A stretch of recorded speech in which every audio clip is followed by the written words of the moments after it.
many people in the world who really don't understand. Freedom has many difficulties, but we have never had to put a wall up to keep our people in. Freedom is indivisible.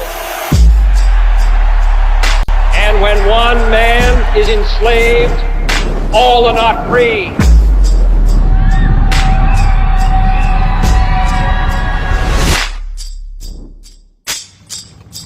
Modern war has become a struggle for men's minds as well as for their bodies.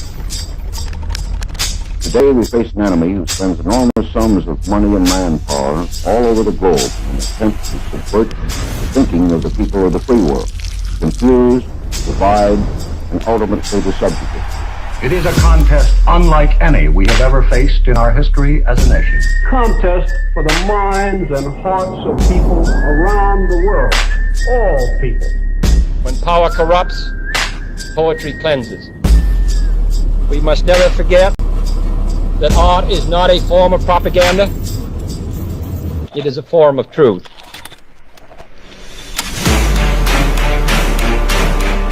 Psychologists find that control of emotions can be gained by understanding the stimulus-response pattern. Many everyday things become associated with these primary stimuli, partly by a process called conditioning.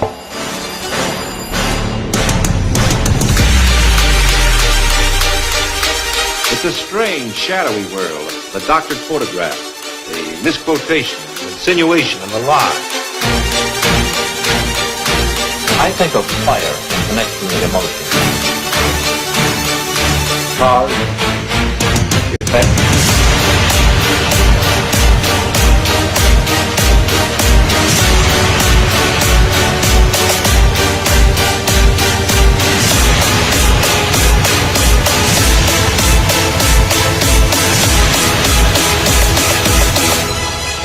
You've got to get a hold of yourself.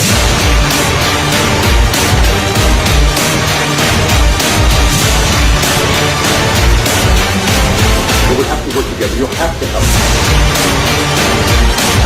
We'll light our country and all who serve it, and the glow from that fire can truly light the world.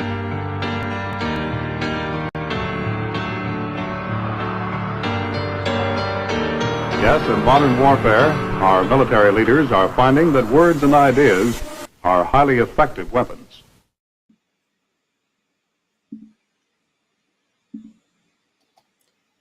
Bonjour. Hello. Bonjour. You got me chewing on my apple.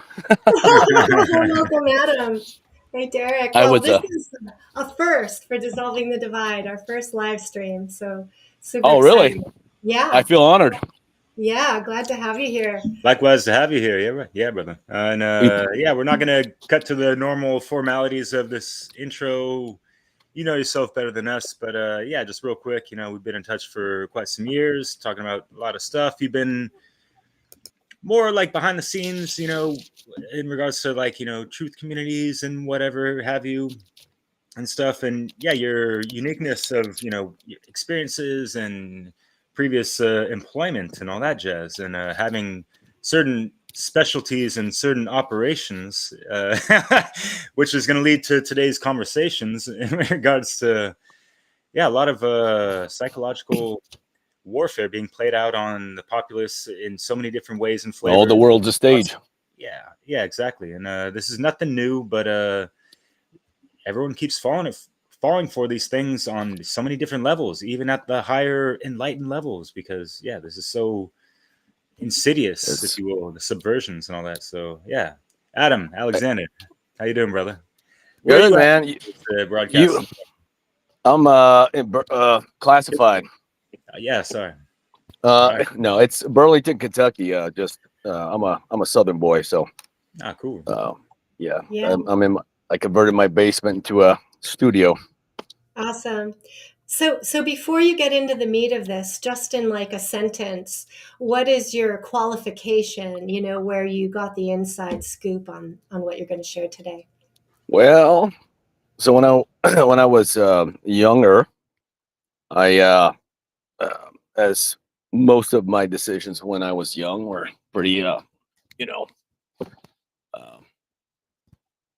just kind of random. And one day I decided I was going to go and do the thing there.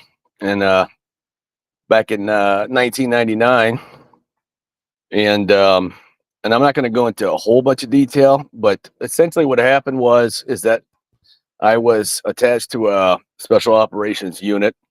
And the special operations umbrella covers a whole host of different sort of subgroups, psyop being one of them. And SF, you've heard of Special Forces, Rangers, 160 SOAR. That's the guys that fly around in the black helicopters that you may have heard of. Anyway, so civil affairs, psyop, there's intelligence, military intelligence does not fall under that category. But so 160 SOAR, Rangers, SF, psyop, civil affairs. So I found my way into Special Operations Battalion, and I was fast tracked into the psychological warfare training program, which is called 37 Foxtrot. And all the military nomenclature, the military is very standardized. It's, everything has 3 different ways to say it. So 37 Foxtrot. I've heard that they're trying to change the name of this to make it more user friendly to the, because the term psyop now has become such a loaded term, like most, and that in and of itself is a psyop, because everyone uses it in a certain way. They don't use it in the right way. They think they know what a psyop. Anything happens, a basic conspiracy, like, it's a psyop. No, not necessarily. But anyway, so I spent time. I was sent down to. I didn't do my training at Bragg, which is where most people do. I actually received my training at Fort Knox, and that was an interesting experience. Out in the field, doing night land nav on that hilly land that they have there, and found out that there's probably no gold there. So that was interesting. But yeah, I mean, the psyop program, I qualified for it. I had all the right indicators of, you have to, generally speaking, when you go into military, you have to, let me get a drink. My mouth's real dry, sorry. You take a test. I think everybody in the United States, when they're in high school, were you forced to take that, Derek? I don't know. The ASVAB or? I forget. Well, I think, well, and when I was a kid, I took it as a joke. I drew a surfboard on the. I remember, because I'm like, I was a rebellious kid, man. I was like, F this. There's no way. I mean, I was into like that kind of stuff. Anyway, so to get back to what I said, I received the training. I had all the correct physical. Since it's special operations, you have to have a higher than average physical capability. You have to have a certain type of intelligence, a very particular type of intelligence, which, you have to have, your metrics have to fit it. It's a very outside of the box type of thing. And so I got involved with that, and I learned all about that. Whatever I did or didn't do, I'm not going to talk about, but I basically, and the thing about military psyop is that it's very formulaic. It's very boring, actually. What's interesting is the missions and the stories that, where people get, I have a whole host of those to go into. But so my background basically was that I had a security clearance, secret level. They checked. I mean, they went back. They knew things about me I didn't know. A book of paperwork. I'm trying to think back. I was discharged in 2007, so 1999 it's been a while. But yeah, I mean, I just I received a foundation in what psyop is, and that's where the term comes from. Psyop, psychological operations. So whenever someone uses that term, excuse me, that's what it is. And I'll get into this my notes later, and I'll tell you kind of where it kind of came from. But that's basically in a nutshell. And I did that. I just kind of just did that for a while, and then just went on to some other things, and that's that. And what's followed me all throughout. Oh, well, I've always been somebody that's thought outside the box. I've never trusted authority, which is kind of an odd thing to say. I've always been a rebellious individual. I've always, always respectful in some ways, if it was deserved. But I mean, I was a hellion in school. I mean, I have the gift of gab, so I can think on my feet and I can speak really quickly. And then when I get angry, I speak really, really quickly. And the teachers, I had a handful of teachers that, I got along with, probably one or two, and art teachers. So, finding myself in that position was it was one of those, if I got an idea to do something, I was just like, yeah, I just did it one day. And that's what happened. So that's my background. And then fast forward to not too long ago. Oh, I get sidetracked a little bit. Let me backtrack. I've always been somebody that's read and studied about geopolitics, propaganda. I mean, I remember reading Noam Chomsky when I was in 10th grade. And so I graduated in 96. Nobody was reading Chomsky back then. It was like Rage Against the Machine came out. Before that, I was into Public Enemy. I was like one of the only white kids, because I grew up in pretty much a primarily white area. I mean, up until I lived in Florida, but I was rocking out Public Enemy t-shirts, and I was into that whole, there was something about it that clicked with me, because I knew there was truth there. Excuse me. So I've always been someone that's been very, very passionate about the truth and very defiant against people who try to say otherwise, especially when it comes to, using, especially when it comes to, I've always felt like sort of a sheepdog. So I've always had this internal sort of drive to protect or to, help those that maybe are unable to properly, I've always, I guess the best word would be sort of the underdog. I've always been that sheepdog character. And that just led me to all of my research and reading. I mean, I was reading Bernays at a pretty early age. And then fast forward to not too long ago, I got hooked up with Richard Grove over at Grand Theft World. And of course, you guys know him. He's, I would recommend Autonomy to everybody too, by the way. But go check out Richard Grove. But he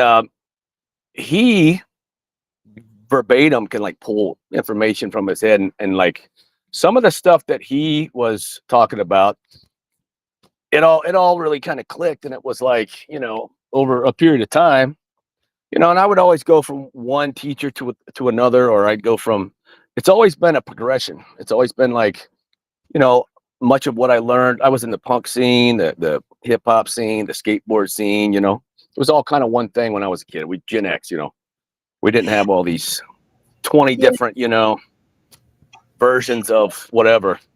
So Adam, what is a psyop? What is the proper definition? Well, I'm glad you asked, because it's right here. And so I'm going to pull, and just let me say from the outset, this is a monumental topic. This is we're talking about library full of books topic. This is a master's class. I mean, so when I started to dive back into, I'm going to get to your question here in a minute, Leslie, but I just want to say from the outset that when I started to put together my notes and I started to dive back into, some of the stuff I learned, I was realizing that much of what I learned, it's changed so much. And what we did on a military strategic level, it's kind of it's a far different story than what we're seeing now, where they're kind of turning these things onto civilian populations and domestic populations. So I started to realize that, man, this is you know, I haven't touched this for a long time, and there's so much new information, and it's all merging into cyber warfare. But to answer your question, proper definition: PSYOP refers to the planned operations aimed at influencing the emotions, motives, reasoning, and ultimately the behavior of target audiences.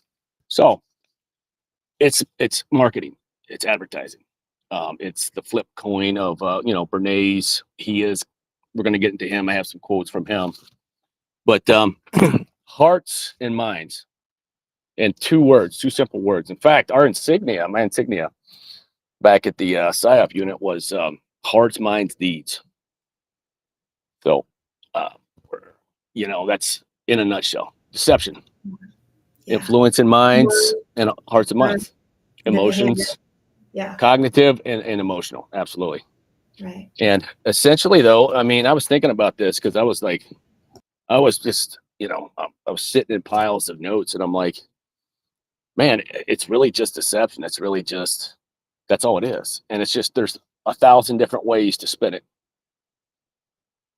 you know? And so what I want to do is make sure that I leave people with, I wanted to do this properly. So I want people to have and Derek and I talked about this because we were talking about a podcast on this, because I was like, man, one of the things I learned from Richard Grove was, you know, he promotes the Trivium. And I'd never heard the Trivium. Like, you know, I grew up in the country, but I didn't hear about no classical information or classical education. And I realized it was a scientific method, really. And but he talked about the grammar of, you know, that's the primary step in the Trivium. In order to have the right output, you have to have the right input. So what Derek and I talked about is like, look, man, you know, when you understand fallacy, for example, a lie, all the ways that, you know, lies manifest, you're pretty good at spotting lies, because you're like, hey, or like, let's say you have a car and there's this weird thing that happens where you see that car driving down the road all the time. Like, oh, you spot it. Like, say you have I don't know, let's say you have a Ferrari. You look like a Ferrari type of person to me. Well, you're going to drive down the road and you're going to spot that car. It's going to be the same color. So this is what I want to leave people with. I want to give them a good foundation of terminology, the grammar, and then they can proceed on with, you know, the remainder of the Trivium process, which is grammar, rhetoric, and logic. And so, in order to have the right output, which means understanding, you have to have the right input. And Derek and I was like, hey, man, there's all these terms. We were just talking about terms and like methods and techniques and concepts. Like, you know, people don't know, like, you would classify QAnon as a modified limited hangout. That's what it's called. And I'm like, all these terms exist. They were created to explain these different techniques. And it's like, you know, it's like the fact that they even exist, like the fact that something like that even exists means that somebody was sitting around thinking about this, like modified limited hangout. What is that? That's when we release bits and bits and bits of information that's sprinkled with truth. And then, but we do that to kind of deceive in a way where we're not revealing the whole truth. We're just little bits at a time, you know. Astroturfing, you've heard that. I'll get into some of those terms later, but I just wanted to say from the outset that I will be pulling from my notes, because it's a huge amount of information, and I'm like, I'm getting older, so I'm like, man, I'm gonna have to really just kind of pull from that. I know a lot about a lot of this, but a lot of that I'm gonna present to you, I learned in this process. So yeah, that's cool. I'm sure you're not going to pull from it like, you know, the media does at the heartstrings of, you know, so many different people. And this is something that's been a common theme. Like a lot of stuff that we've talked about on the show kind of falls into these things of just people getting sucked into these, you know, cul-de-sacs or conspiracies, whether it be, you know, fully true or not. Like there's like, obviously, you know, flat Earth, these different sides to these stories that are kind of manufactured and all these things. And we have so much infighting going on. And that was kind of one of the catalyst that made me want to do even a presentation or a show like this. So here we are. And the infighting that you're talking about, that's part of the design. That's designed into the thing. And once you start to understand the grammar, like I was saying, it's so easy to spot these things. So I had so what I wanted to do was go over a basic overview of psyop terminology, and then I had some case studies. So we're going to go over QAnon. So I wanted to choose, of course, 9/11. I wanted to choose relevant case studies. So I'm gonna go over like what it would be, and I'm trying to view this from a very analytical, very objective psyop lens. Like sort of, I don't want to attach my opinions about the whatever, because I mean, the way I feel about it, many of these topics, they're not an existential threat to me, and I don't really, I'm more of a person that deals with what's in front of me. But that being said, there's some key I focused in on several of the big ones, and we're going to do case studies on it. I'm going to go over, I know we don't have much time, so I'm going to try to get through this really quick. But that's the, it has to be this information has to be presented. It's not, it's like, it's really somebody standing up in front of you, and you're in a class and you're taking notes. And I don't have all of this memorized. It's in there. I'm aware of most of it, but like I said, I came across new things, and I'm like, wow. So I learned. I mean, and I was, unfortunately, I'm a Luddite, so I didn't get the technology all squared away for you. But anyway, so you want me to proceed? Go for it. Yeah. All right. So here's a broad overview of psyop, and this is just going to give a foundation, so people understand exactly what it is and what it isn't. So it's I explained what the definition was, and the core objectives of psyop: to influence perception, alter the way people view certain events, individuals, or issues, shape behavior, encourage or discourage specific actions like voting, protesting, joining a cause, destabilize opponents, create confusion or disarray within opposing groups to weaken their power or influence, gain support, foster loyalty and trust by controlling narratives. That's the big one. Controlling the narrative is something you're going to hear over and over again. And psyop people, just like marketing people, in fact, if you just can think of psyop people, separate the word, the popular understanding of psyop. That's just something that happens. It's something that happens. That's a psyop. That's a psyop. It's actually a science, and it's an actual thing, and people actually do it. And so it has to be separated from that popular usage, just like conspiracy theory. It's like that's a pejorative. So it's strategic and it's intentional. It's planned. Oh, absolutely. What I was getting at was just think about it like marketing or advertising, because most of Edward Bernays, he's the nephew of Sigmund Freud. He's considered the American grandfather. He's the big daddy of marketing, but he's also a big daddy of propaganda. He wrote the book, and I have I got some good quotes for you from him. So, excuse me. So I'm right now I'm going over the really proper, really 101 psyop stuff. It's really boring. I'm going to get into some of the really interesting stuff here in a minute. But so the types of psyops, white psyops, and this kind of matches with the different types of propaganda. So openly sourced propaganda where the origin of the information is clearly stated. Gray psyops, operations where the source of the message is ambiguous, leaving the audience unsure of who is behind the information. And black psyops. Something anonymous, maybe? Say again? Something anonymous, maybe? Yeah. Yeah. Well, we're going to get into meme warfares. We're going to get into memes too, and that you'll be very shocked to know that that's high level psychological operation, propaganda type, intelligence type.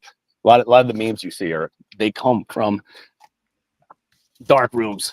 I've had a And I feeling don't for mean a long time, actually. That's cool confirmation because you see all these things like who's been making these? There's no like main people out there cranking out like a dozen a day, which it's actually that easy if you've been doing content creation and making videos and stuff. Making memes, that's fucking light work. You have all these influencers and Facebook people. You didn't even paid sponsored ads. They're just using memes now. It's fucking lazy and kind of pathetic think about on whatever degrees. Not hating on folks posting and making that shit, but you yeah. know what I mean. Well, it's the thing is, man, is that when people are spreading memes and participating in that, it's like they don't really realize what's going on there. I mean, look, there's funny memes. I'm not necessarily talking about like, I'm talking about like, there are people out there that can craft a meme that is more influential than a $1 million ad campaign. And so I did a big section on meme warfare. I'm going to get into that. You're gonna be pretty surprised about that. But I mean, everyone knows. I mean, it's words and symbols. It's hearts and minds, man. It's a very and with the short attention span from social media, they work perfectly. And it's like I don't know how many. I'm not going to say it, but I don't know how many memes. And we're going to go over some of these case studies, and it's like when you start to think about some of the memes that people are sharing that have to do with these various different case studies I have for you. It's like they don't have a clue about kind of they're caught up in this web. It's the psyop logo that I have there. In fact, that video is from the fourth psyop battalion or group. And I took that video down, or I took that video, and the ghost in the machine is what the metaphor is. It's like you're there existing, but no one really can see you. You're there, and maybe people know you're there, maybe, and you're maybe haunting people. It's related to a philosopher that was like that. The ghost in the machine came from like somebody that was refuting Kant or something like that. But it's basically how we use it. It's it's like we're behind the scenes in the shadows. You don't see us, but we're pulling the strings in that regard. Not in the worldwide, like who controls everything type of thing. I mean, like who's influencing people's hearts and minds. So let me I'll carry on here. So the black psyops, the covert operations, that's where the message is deliberately falsified or misrepresented. So it's just like black propaganda. So, and propaganda, it goes hand in hand with psyop. You can't separate the two. And we'll go over that when I go over some of these terms. But so, in the definition of propaganda is systematic dissemination of information, biased, often exaggerated, selective, to influence. Here we go with the word again: influence public opinion or behavior. It's all about influencing hearts and minds. It always goes back to that. It's advertising, it's marketing, but it's, oftentimes it's marketing and advertising by people who want to do you harm because they're deceiving you. And, oftentimes that's the case for corporate, product advertising as well. But, sorry. If I say something real quick? Yeah, man. Yeah. Thank you. Because, absolutely. I try to, throw in these trifecta parallels, in regards to like, the trivium, right? Grammar, logic, rhetoric. And that can kind of correlate to a degree of, like the mind and heart, and then the actions, like the three Trinity forms of, yeah. So, if obviously, the modus operandi is to control the mind and the emotions. So the actions are manipulated towards their favor. Mind, so words, deeds. The you nailed it. Yeah. So you nailed it. Minds, words, deeds. You nailed it. That's exactly right. And like what you're specifically talking about, though, is a military operation, right? That it's coming from the government, a government institution as an agenda. Not anymore. Not anymore. No, because there's organizations like Rand Corporation. I mean, this is a private public sector. It's way back. I mean, even it's I mean, and heck, Sun Tzu talks about psyop. I have a quote from Sun Tzu in here. It goes to, I mean, it's ancient. It's ancient. And I have some of the historical context of that, I think. But the propaganda, yeah, Derek, if you guys want to, I'm just trying to go through this information. Anytime, man, it's your show. You want to chime in, just let me know. You know how I get going. Yeah, keep When going on your train of thought. When this Yeah. baby Come on, hits, brother. You're doing great. Thank you so much. Yeah, when this baby hits 88 miles an hour, you're gonna see some serious stuff. Anyway, propaganda is just okay. We went over that. So unlike psyop, which could be more subtle or covert, propaganda often involves overt efforts to shape the narrative around political, social, or ideological issues, as well as well, marketing again. So that's that is, we're going to talk about modern propaganda in the digital age. And again, like I was telling you guys before, what I come to realize is that there is a fusion now, as opposed to what I did with, well, not really, because I mean we worked with traditional media. We worked with TV, radio, leaflets out of helicopters, but any way you could communicate, any way you could think of communicating a marketing campaign or an advertisement, that's how propaganda gets disseminated as well. So it's really important that people understand that they're one and the same. They're like two sides of the same coin. So if you want to understand propaganda, psyops is a whole big, but psyops and cyber warfare, the coming together of the technology with the AI and the deep fakes. I'm going to go into that here in a minute too. I'm not going to have a whole bunch of time. Let's see, 6:30. Okay. I'm going to try to get through all this. So in the digital age, the rise of social media, 24/7 news cycles, information overload has created new avenues for spreading propaganda rapidly and globally, which we all know that. Traditional forms. Here's Derek. The meme, before the meme was posters, films, speeches, still exist. Modern propaganda often take the form of, if you think about a lot of the Nazi propaganda or I think more fitting would be, because it was more visual, would be the Soviet propaganda with all the imagery, all the imagery of, portraying, I mean, even on the American side before the during World War II, how they're portraying certain groups of people as, that's called an enemy image, by the way. So that's a psyop tactic. It's a propaganda tactic where you are creating a meme and you're making somebody look like an animal or dehumanizing them so you can justify bad acts towards them, right? Or get the crowd, the masses to say, hey, you thinking, Derek? I think he was going to say something. No, that's a great term to throw into the mix of, the kind of like the why they're putting some of these, psychological operations on, is to dehumanize. So it kind of desensitizes, it's like these domino effects that can occur to people to act certain ways towards other people that they're being propagandized against or whatever, right? So, yep, that's the enemy, and that's a tactic. I'm sorry, Leslie. I was just thinking, or it seems like to justify an action, like absolutely a political action or a that's war. Exactly what it is. That's exactly what it is. Let's see here. Okay, so social media campaigns, targeted messages, and memes spread to influence public opinion, often without the audience realizing they are part of a coordinated effort. So this is modern propaganda in the digital age. And so I'm going to read that again. Social media campaigns, targeted messages, and memes spread to influence public opinion, often without the audience realizing they are part of a coordinated effort.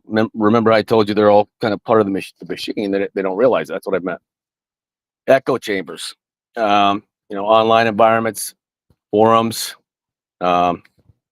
Discord, Reddit, where individuals only receive information that reinforces their existing beliefs, which increases polarization. So that's dividing and conquering to a certain degree. And again, some of these, what I found over the years, especially when I would listen to Richard Grove talk about many of the historical, he goes into history, he goes into Carol Quigley quite a bit, is that nothing is organic.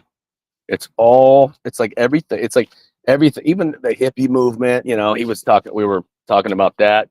It's like if something becomes organic and it's dangerous, there's people that get sent into it to subvert it. And I'm going over COINTELPRO over here. I got a case study for that if I can get to it. And that's exactly infiltration. Yeah. That was when the FBI was kind of focusing on the left wing. Now they're kind of the pendulum swinging, and they're focused on the right wing, and everybody. And it's like it's just say something, Derek. Keeps people off their. You're good. You're good. I do a lot of gestures sometimes, but Leslie, go for it. It's Italian. He's Italian. Yeah. Creating confusion, creating people like look over here. No, look over here. Look over there.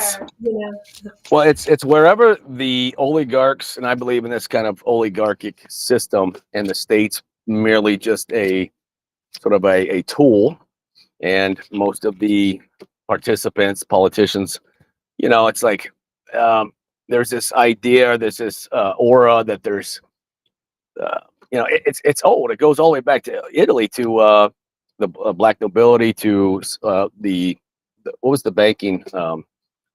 Derek, help me with this since you're Italian. No, it's the black. We're okay. So Machiavelli. Talking about black nobility, Vatican, where modern banking originated from was in what's the city in Italy that has the water? It's Venice. Yeah, the Venetians. Yeah, so that's where modern and they ruled behind the scenes, and that's where this idea of oligarchy came from. Well, maybe not originated from, but they kind of mastered it.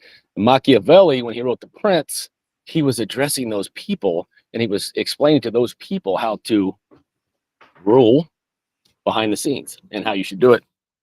And so that's the oligarchic system. Much of what we see, it's you've heard the saying over and over again. It's bread and circus. It's it's all the world's a stage. So anyway. So misinformation, echo chambers, we went over that. Misinformation, disinformation, that's a big one. They're starting to criminalize that in Europe. So literally, false or misleading information spread. Now, propagandists and psyop people, this is all intentional. You spread it unintentionally. It's misinformation and malicious intent, disinformation. So there's ambiguity there in those two terms. One's intentional, one's not. You might accidentally spread some kind of.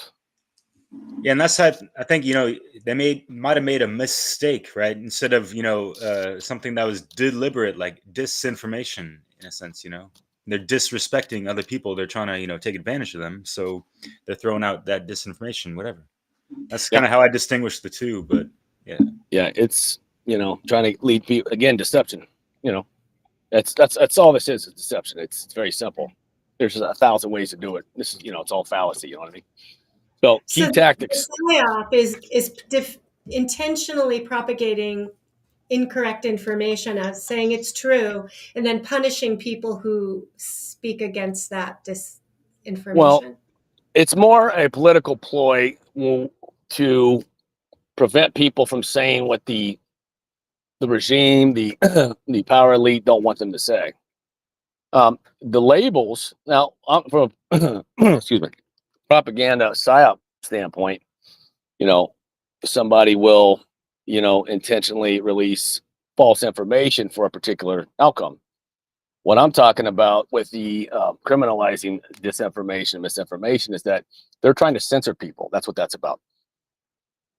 So if I could say that, hey, what you're saying, if you say something about, like, say, flat Earth, what if they decide to criminalize that? Like, hey, climate change. If you're a climate change denier, or if you're a vax denier, they're talking about it here in France, man.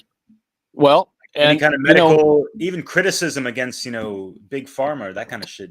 It's on the fucking table. So And I think what? that's part of the reason of this newer cyber psyop, end goal for them for this, draconian, censorship of all this shit. Well, many of the politicians that are carrying this stuff out, they're clueless. They're dumb. They don't. They're just, they're getting marching orders. I mean, there's some, Sure, smart yeah. individuals. Don't get me wrong, but They're on like I stream. said, nothing's organic, man. It's like, these people, those people don't read those bills. I mean, the bills have, think about all the bills that they have. They don't read those thousands of pages. No, they just sign off on it because so and so said so. Now AI is getting, added into the mix, and yeah, it's crazy. Well, maybe politicians won't be needed, and that's probably where they're going. Actually, I don't know. Just replace them with AI. But they got that AI where they can reduce, a 1,000-page, document into like 2 absolutely. sentences. Well, yeah, they were having, they were building AI preachers and doctors, and yeah, that. And there's a further along topic I wanted to touch on about psyop, where it's going, and it's kind of frightening because. And I'm going to get back to my notes here because I want to get through this, but there was a thought in my mind that occurred, especially with there was a psyop right now, or propaganda right now is all about influence. Okay. And and I'm going to go into MK Ultra too. And I'm going to tell you why MK Ultra, the attention it gets is ridiculous. And I'll go into Michael Aquino, who was a psyop guy. He was a high level psyop. He did the same thing I did. And have you heard of Michael Aquino, Leslie? Okay, so I told Derek this, and I'm gonna sidetrack here. I have to bring this up. So Michael Aquino, if you could separate him from his caricature, and you can like I did, try to view what his work through a psyop lens to try to understand. He wrote Mind War, and I listened to hours and hours and hours of this guy speak, and he went into psyop for the stated purpose. This is Michael Aquino now. And I'll get to why I think that whole pedophilia Monterey thing was a operation. He is I realized after listening to his interviews over a 10-year span, I have this thing about me where I pick up on little nuances, and I can detect inconsistencies. And it's just something I have. I don't know. I listened to hours and hours of his interviews, even the interviews he did with, concerning his Temple of Set stuff, which, I'm not interested in that, but I wanted to hear what he had to say. Over a 10-year period, he was completely consistent with everything he said. There was no lies to take. I'm like, this guy, I realized that this guy is, what's the word? He's ridiculously honest. What's the word? He's honest to a fault. And he says things that he probably shouldn't say. Now, something you need to understand about Aquino is that he was everything that he talked about in terms of his military experience. I could vet that. So I know for a fact he was being honest about that. But then he started talking about some of the things he did. He's one of the most foundational characters in modern psyop. But he initially went into, his mom was like a 200 IQ. And I think the IQ gets passed down from, I learned all this listening to this guy. The IQ gets passed down from the mother side, I believe. So this dude's super high IQ, right? And he went into psyop initially because he decided to make a military career because he wanted to influence the enemy to do what we told them to do, as opposed to shoot them or kill them. He thought that was a much more humane. I'm like, well, that doesn't sound like who I think this guy, or who I've been told this guy is. I'm not even going to debate that stuff. But he, I got off track there. But Mind War was, yeah, I got off track on that. I'll have to go back. I have some Aquino stuff. Yeah, so it seemed like he wanted to really popularize the term mind war instead of using psychological operation all the time. Oh, yeah, it was MK That seems Ultra. like more blatant of, like, hey, we're gonna be doing some mind wars on you guys, or kind of stuff. As opposed to shoot you. Yeah, it's even just that operation. But well, they both sound kind of like fucked up. But like, well, the thing I got off track, Derek. I do this. He had friends in high places, You know, the things he said that he did. There's no way I'm in. Like, I had a security clearance. You can't, like, that dude had security clearances I never heard of. He can't just go and do what they said he did with us. You know, that's not going to happen. So he was talking about MK Ultra. He had connections, and he said some interesting things about 9/11. And I, after all these hours of listening to him and not detecting any inconsistency with any of his narrative, period, I'm like, this dude's telling the truth. And I realized at the time, like, he was dangerous to the military establishment and the intelligence establishment because he says things that he shouldn't say, like what he said about 9/11 and what he said about MK Ultra. And he said it was an absolute waste of money. It's not at all what people think it was. You cannot make, like, they were trying to turn. And I have a case study on that. They were trying to influence people to become like, you know, like Manchurian Candidate type things. You can't do that. Not with modern methods. Now, with I was talking about before, nanotech, inserting electrical, you know, control, like Jose Delgado. Everyone's seen that famous bull running in circles. He connected the receiver, the electronic receiver, to the bull's brain.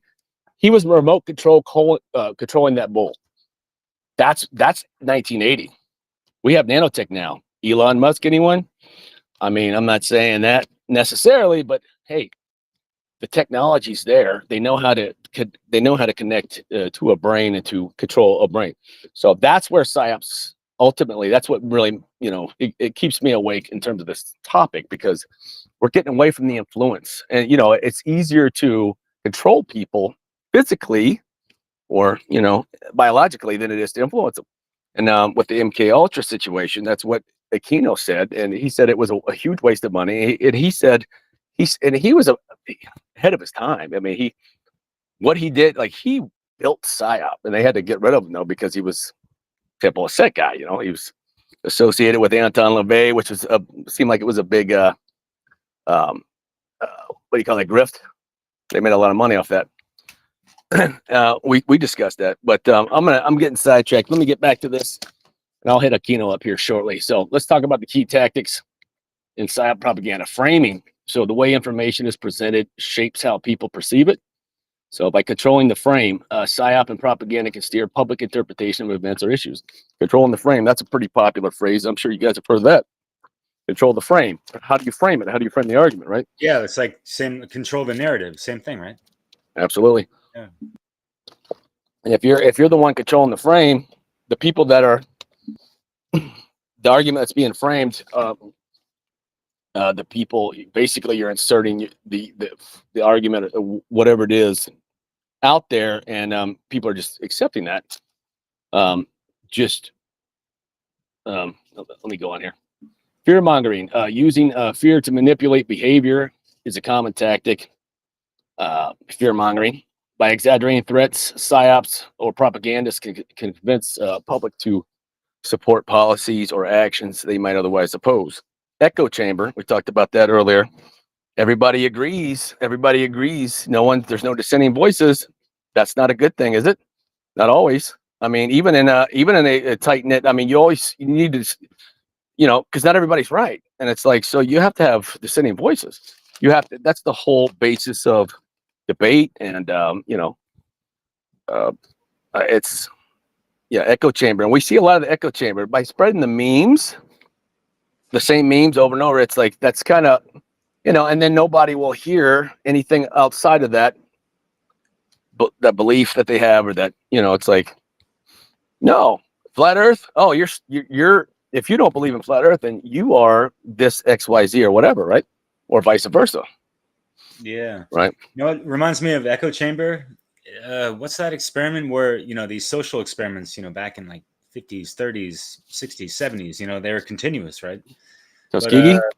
I feel like, you know, a lot of these psychological operations, you know, get the green light because, you know, they've either done or reviewed some of these social studies and like see what works as far as influence. And so like the one where like people are in an elevator and people are like facing a certain direction, and so everyone kind of goes in the like same direction. Milgram. It's like it's a simulation, you know, in such a weird way. It's like, why do people what's the psychology behind that, and how are people able to like flip that switch where they're not manipulated like that, right?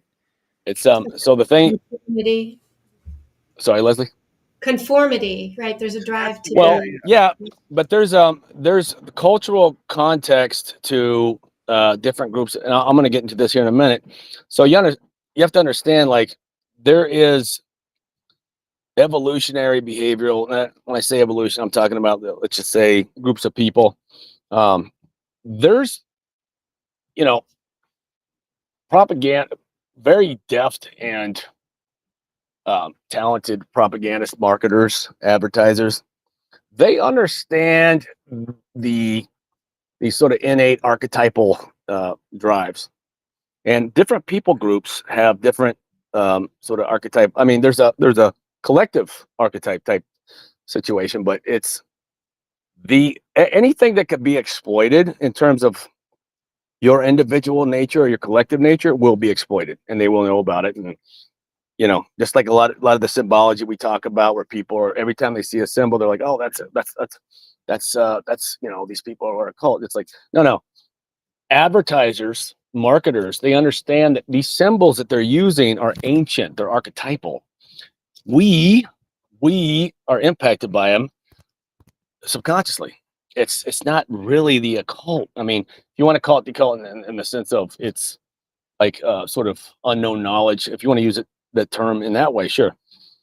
But when you talk about marketing people that are using these symbols, and it's like, I see these memes and all these symbols, like, well, look, it's Google, it's all. No, they just know that it sells shit. They don't know, like, the marketing people, like, they don't know that. They just know symbols are archetypal. They're ancient. They've been around. The sun. The moon. Stars. The wind, the river, whatever. Anyway, so astroturfing. Astroturfing. This is a big one we see quite a bit, and these are all key tactics. These are all key tactics I'm going over right now. Astroturfing involves. Yeah. Go for it. Sorry, you're going for it. Astroturfing involves creating fake grassroots movements to make it seem as though there's widespread public support or opposition to an issue, when in reality it's being coordinated from the top. So whenever a popular, you might have what you would consider a popular movement. You can name a few. We've seen a few in the last 10 years. You think it's a popular organic upspringing of, and there is general discontent, but again, going back to the hippie movement, it was that was mostly that was not organic. That was there was a natural sort of reaction to the Vietnam War, and but that that whole Ken Casey thing, the whole LSD, that's a whole other subject. But so excuse me, perception management. So this involves shaping how an audience perceives events, individuals, issues by controlling the flow of information. That's why we're looking at the censorship, because they have to control the information, because they don't want you to know that what they're telling you is bullshit. Modified limited hangout. This is QAnon. This is a key tactic in PSYOP. It is a tactic where partial truths are revealed to distract from the full story or larger, more damaging facts. So this allows the audience to feel informed while crucial information is concealed. So, that little bit, and I have I'm not going to go into my personal opinion about all this, but I can tell you from a PSYOP perspective, it's very clear what that is. Point blank. And I don't know that there's anybody that's ever been in PSYOP or propaganda or intelligence that thinks that's what many people do. Just FYI. I'm just throwing that out there. And this is coming from the people that were trained in manufacturing this stuff. So, can you give an example or two of modern astroturfing? Popular astroturfing. Well, yeah. So, if you're creating fake grassroots movements, well, look at some of the grassroots movements we've seen. Some of the money going into some of these groups, BLM, Antifa. What's the one on the right? A lot of people seem to think they're feds. I mean, I'm not saying either or. I'm giving you examples of where this would fit. Any type of movement that seems an organic, popular movement, like Antifa, like BLM, like I can't think of the right wing group that's they do the you know the I'm not saying whether they are or not, but you know, it's whenever it's you know it's whenever there's like they're trying. Oh, okay. You could talk about whenever there's an issue that's not like really popular, but they're trying to make it seem to be, and there's all this like, hey man, I don't know. We seen a debate the other day, and they were talking about I don't know if that's astroturfing so much. I think it is, but they were talking about certain situations with pets, and then I seen most of the some of these politicians like trying to whether or not that's happening or not, I don't know. But there's like a lot of the issues surrounding the movement of people into wherever certain places, certain countries, and What about, whenever what about there's the transgender stuff? Is that partly astroturfing? Like the well, medical? yeah, because there's not a popular support for that. There never was, and then that goes into the. I mean, what they're doing now, it's like you're looking at medical. You see the big pharma, the amount of money getting, made off of what's happening. As far as operations, that's all commercial stuff. It's like that's all commercial exchange. You know, I mean, partly it's a commercial thing. There's a lot of money to be made there, and these people don't care that they're destroying people. And like, as far as the advertising and the marketing behind convincing people, that's not organic. It's not. Has it ever been organic? Has that ever? I mean, we're not talking about just people loving who they want to. We're talking about something totally different there. So yes, there is. Now, what's hard to distinguish is where it's coming from. Is it coming from private sector or public sector? And what's the end goal there? So yeah, that's astroturfing. Like, hey, everybody supports this. If you don't, then there's something wrong with you. You're a Nazi, or you're a whatever. We know the words. If you don't support, and that's astroturfing. It's like, well, look, man, and then people have to go on the offensive, like, hey, no, I'm cool with, like, if you want to be with who you want to be with and love who you want to love. But I'm talking about, like, hey, man, this medical industry, they're making a crap ton of money, and there's something. We need to have this debate. We need to have this. No. We can't. You are a hateful person. Shut up. So the astroturfing part of that is, hey, everybody supports that, and that gets into the Overton window as well, because that was not, I'm not trying to make an argument for older necessarily is more wise in terms of like how they used to think about things, but that, I mean, that the type of things we're seeing, especially with the medical industrial complex, they don't care. It's a commercial transaction. They don't give a shit about these people. And Richard Grove, he goes very deep into the Rockefellers and some of the other people promoting feminism. They don't care. They didn't care about women and civil rights and women's suffrage. They don't care about that. They care about, getting more people into the workforce, taxing more people, or whatever, separate the family, so that way. It's funny too, because the Rockefellers put a lot of money into the school system, and Richard Grove goes into the education system pretty deep. So anyway, let me get back on track, guys. I'm sorry. I get, Leslie, I do this. I'm sorry. Derek knows this. You're doing great, so keep going. Yeah. Can I ask you a quick question real quick before you get Absolutely. back into it? Because, Absolutely. yeah, it seems like humanity is getting their asses whooped by all these psychological operations, putting us in whatever direction that they want us to be devolved into, it seems, right?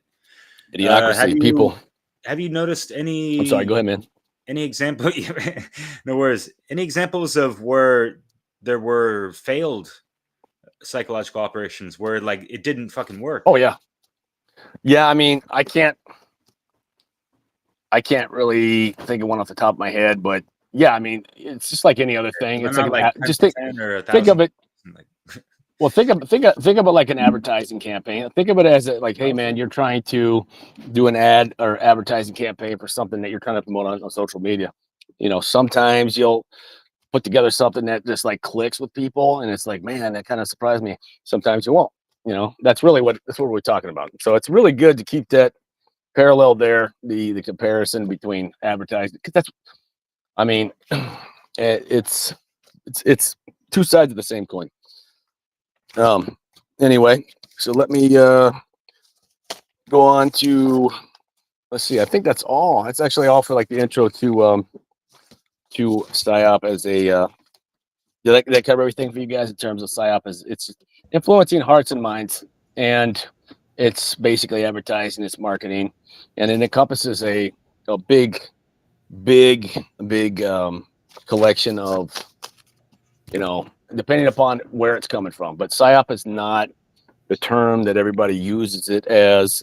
They're confusing that with like a conspiracy, and a conspiracy is just something, you know, where people come together, conspire, which happens all the time. And somehow, you know, when people do that, that's a theory, you know, it's like whatever. So I got a whole list of terms here I'm going to go over. I'm going to probably hit some of the ones, and this is going back to the grammar. So, so psyop, I'm going to go over that again. This is, by the way, this is about 50 of the most crucial terms I could come up with. So psyop, operations aimed at influencing the emotions, motives, and behavior. Target audiences. That's the same vernacular. That's the same word that you use in marketing and advertising. Target audience. And in fact, I was trying to find my old manual. The military gives you manuals out for every stupid thing, and it's written in there, target audience. And it reads like, oftentimes it reads like a book on marketing. So your target audience. Who's your target audience? That's psyop. That's propaganda, and then that's advertising. You know.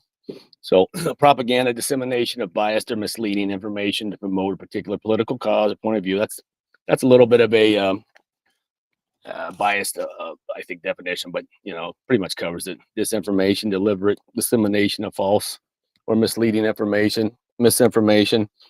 That's, you know, without malicious intent. Astroturfing, creating fake grassroots movements to manufacture the appearance of widespread support.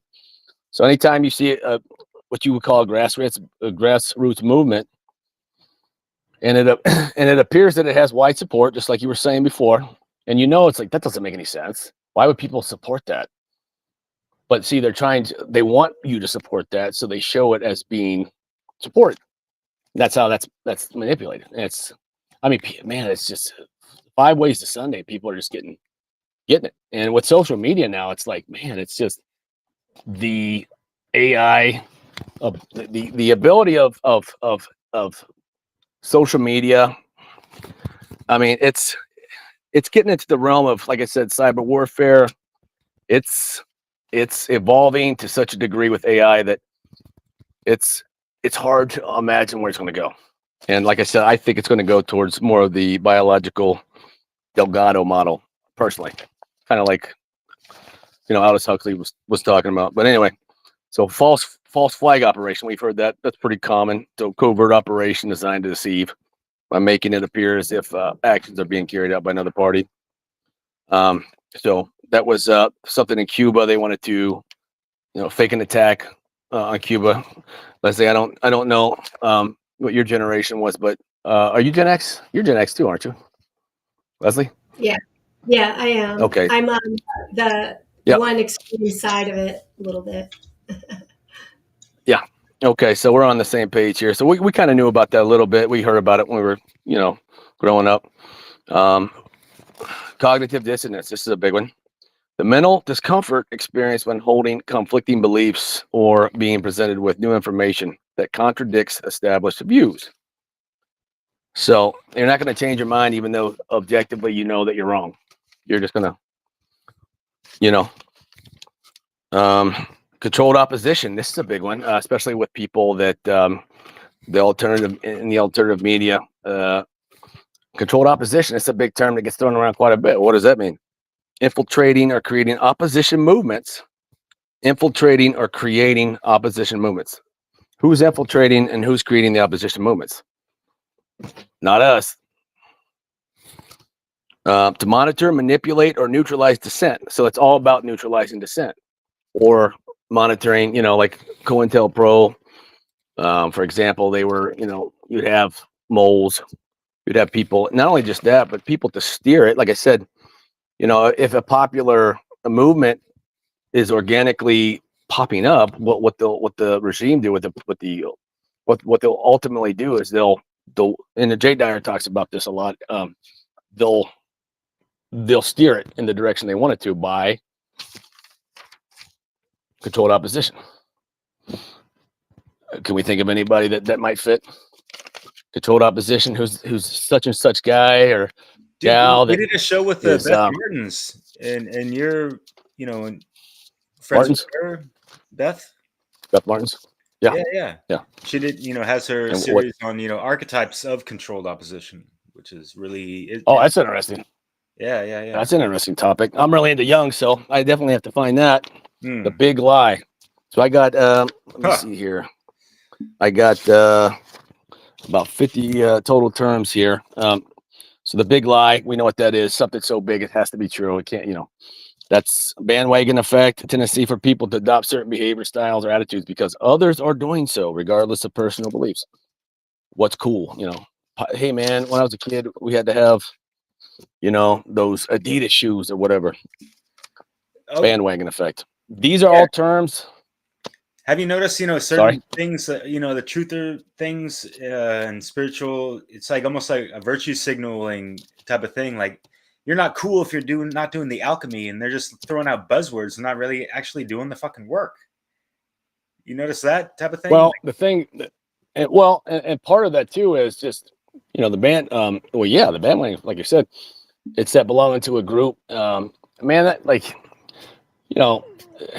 it's something that I've been thankful for is I have this opposition towards this group thinking, cult of personality. I've always had this, I just have this like innate, intuitive gut, just like, and it sounds funny because I was in the military, but I was just there hanging out, man. It's like, I breezed through it. Like, they love me there because I figured out how to, pull the strings kind of, and I learned how to do some cool shit and never had any issue there. But I'm, many of the special operations guys, the Green Berets, they're outside of the box thinkers, man. They're not like me. It's like, I'm not like, it sounds stupid, but it's like, I've never been cool with like authority really. Like, cause usually authority is ridiculous. And it's not just, hey man, being told what to do or something like that. I mean, when I was growing up, if my mom told me to do something because I was doing some dumb shit, I didn't have a problem with that. I mean, like authority, like, hey, I have this title, I have this position, and because of that, I'm gonna use that to, act in this really stupid way. I've always been oppositional to that, and always. But so yeah, it's a weird story, man. I'm not the type of guy that should have ever went there, but that's what you get when you're young and you're like, screw it. I'm just not really thinking this through. I'm just, I don't know why I did that. But it was cool, man. I'm glad I'm here now explaining it to you because now I can help people get through this. So virtue signaling, expressing opinions or making, this is a big one. We've heard this. Expressing opinions or making gestures to demonstrate one's moral correctness.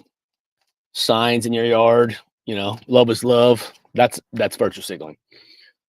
Even if you ask those people to recite that, they won't know. They don't know what's on there. They're just doing it because they know that if they do that, it's the moral thing to do. But they don't really have any idea why they're doing it. And they don't really have any actual. I mean, those signs in particular. It's like, what is that? Could that apply also to, people's political signs on their front yard? Like they support them because, they back up, whatever policies that they're promising and lip service. It's you're demonstrating, absolutely. You're demonstrating your moral correctness, which is subjective. Yeah. And we've heard this. I mean, being coming thrown from out. this explanation. Have you, Sorry, go ahead. in modern times, how have you heard the word being misused? Virtue signaling. What's that? Like, you know, and just like, well, I mean, people don't know what it means.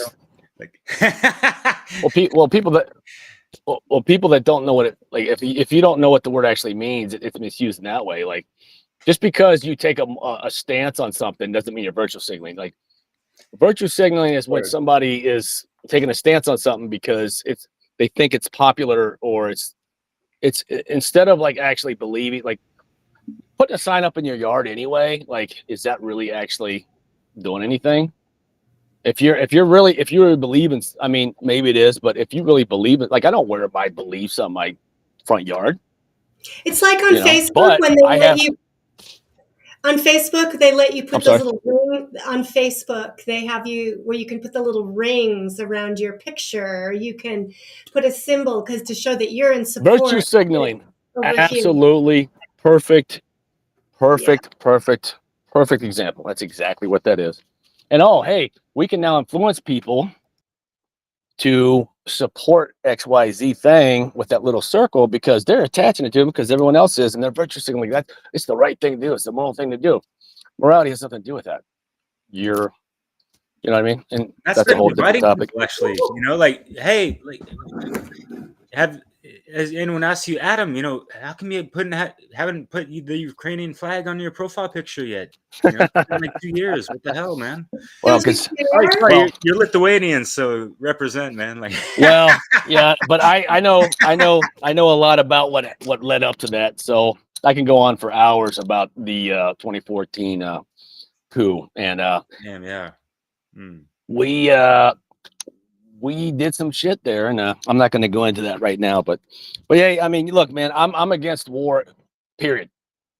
Especially, like, you know, I mean, it's like it's especially what we're talking about now. It's like there so many lives lost, million, like hundreds of 500 plus thousand young men.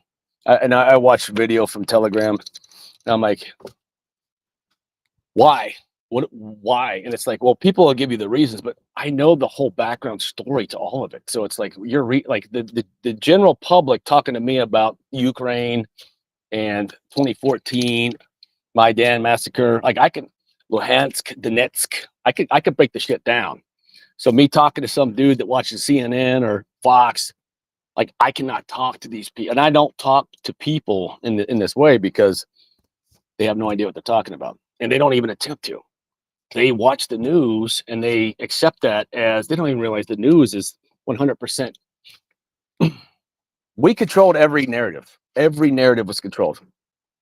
Left, right, center, conspiracy. Every narrative. And the people that are presenting it, they're chosen, mostly. The people that are dangerous to the system, they're the people that are getting deplatformed. They're the people that are, and they're really not even dangerous to the system anymore. The only time, you know, that starts to happen is when people start to cult the personality, follow them. So all these big name people that are conspiracy people, they're feeding people narratives. They're you know, there's no way around it, because in a closed system, if Joe Rogan, Joe Rogan has the ability to influence how many young people to try DMT, and he did. And I'm not even like questioning whether that's, you know, I'm just saying, because I was having a conversation about that. I'm like, you think a guy like Joe Rogan, first of all, gets paid all that money? I mean, and this is going to the question of free market. Like, okay, not really, but somebody like him can get on the airwaves and influence people to such a degree. DMT, I mean, how many hundreds of thousands, you know, just because he said it. And it's like, hey, if he was dangerous to the regime, to the system, to the oligarchs, do you think he'd be there, you know, doing what he's doing? Of course not, because he has that much influence. So you have to understand influence, you know what I mean? The influences that are becoming censored or online platforms, memes, speech. Not Joe Rogan. They're not going after him. So, and I'm not, I'm not trying to say anything about him. He does some good work, but like I look at, from my perspective, I look at a person like that. I'm like, he's not necessarily controlled opposition, but he's not a threat either. Let's just say that, he's probably, and because of the amount of money that kind of flows into that dude's hands, he's probably serving the powers that be in some way that's beneficial to them. Otherwise, they wouldn't allow it. That's how it works. I mean, it's giving him some confines, like some boundaries or parameters for what he can or can't say, maybe. Well, he changed his tune on a couple things that people have pointed out over the years. Now, people change their mind. Flat Earth, NASA, all that stuff. And I'll go into that. Let me, I want to get into some of these. And Leslie, I have that the question that you asked me. I want to make sure I get into that because it's already 7:15. So let me try to speed through these. And it's all my fault. I'm sorry, guys. I get going, man. 88 miles an hour. I'm telling you. Yeah, so we got like split. So I'm just going to then. We got to leave it. No, or when? No, I'll stay till 8. I'll just make adjustments because this is a good conversation. Let me see. Let me make sure I got. All right, so speed with that 88. It sounds great. Thank you. 1.21 gigawatts. Divide and conquer, a strategy. That's an old term. That's as old as, that's Sun Tzu era. A strategy of creating this is psyop. The strategy of creating a division within an opposing group to weaken or neutralize their power. So you're creating division. You do that by influence. Subversion. So efforts to undermine power, authority, legitimacy in an institution of government from within. So most of the people that we kick, that we are acquaintances with, and we have a particular outlook towards government. And the thing about when I get into the flat Earth is that every institution is being delegitimized. Carl Jung's an institution. And if I'm someone who accepts this idea that every institution of power is, and we're talking about power in a very specific way, Carl Jung's work has power because it's relevant and it's been, various reasons. And me not liking Carl Jung because he's like the authority figure. That's kind of where we're at now. It's like people don't, dissolving trust in government is not necessarily a bad thing, but when you dissolve trust in everything, you have nothing. So, is it deserved? Is it deserved? Yeah, maybe. That's an argument to be made or a debate to be had. But when people don't believe in, and even science, it's like people are like science, man. It's like it's been around.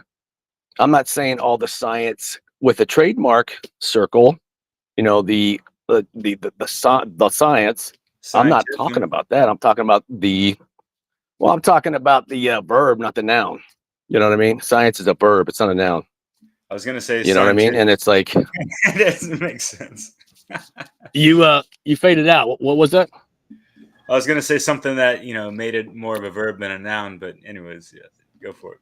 Absolutely, it's a trivium. It's a method. It's a process. Yeah, sorry. Exactly. That's what I wanted to say. But what I'm saying is that like people, I see is a complete attack on everyone's like every belief in anything is being eroded, and it's like people. Like I said, in our circles, it's like we have a pretty particular view about, these things, but you have to understand that there's people that are behind the scenes, like they're thinking about, like, we want to destroy any sense of anything objective, like you were talking about before, Leslie, the example. Nothing is objectively real. Everything's subjective. Guess what that leads to? Complete control of the crowd, man. Simple, because you don't believe, what do you believe in?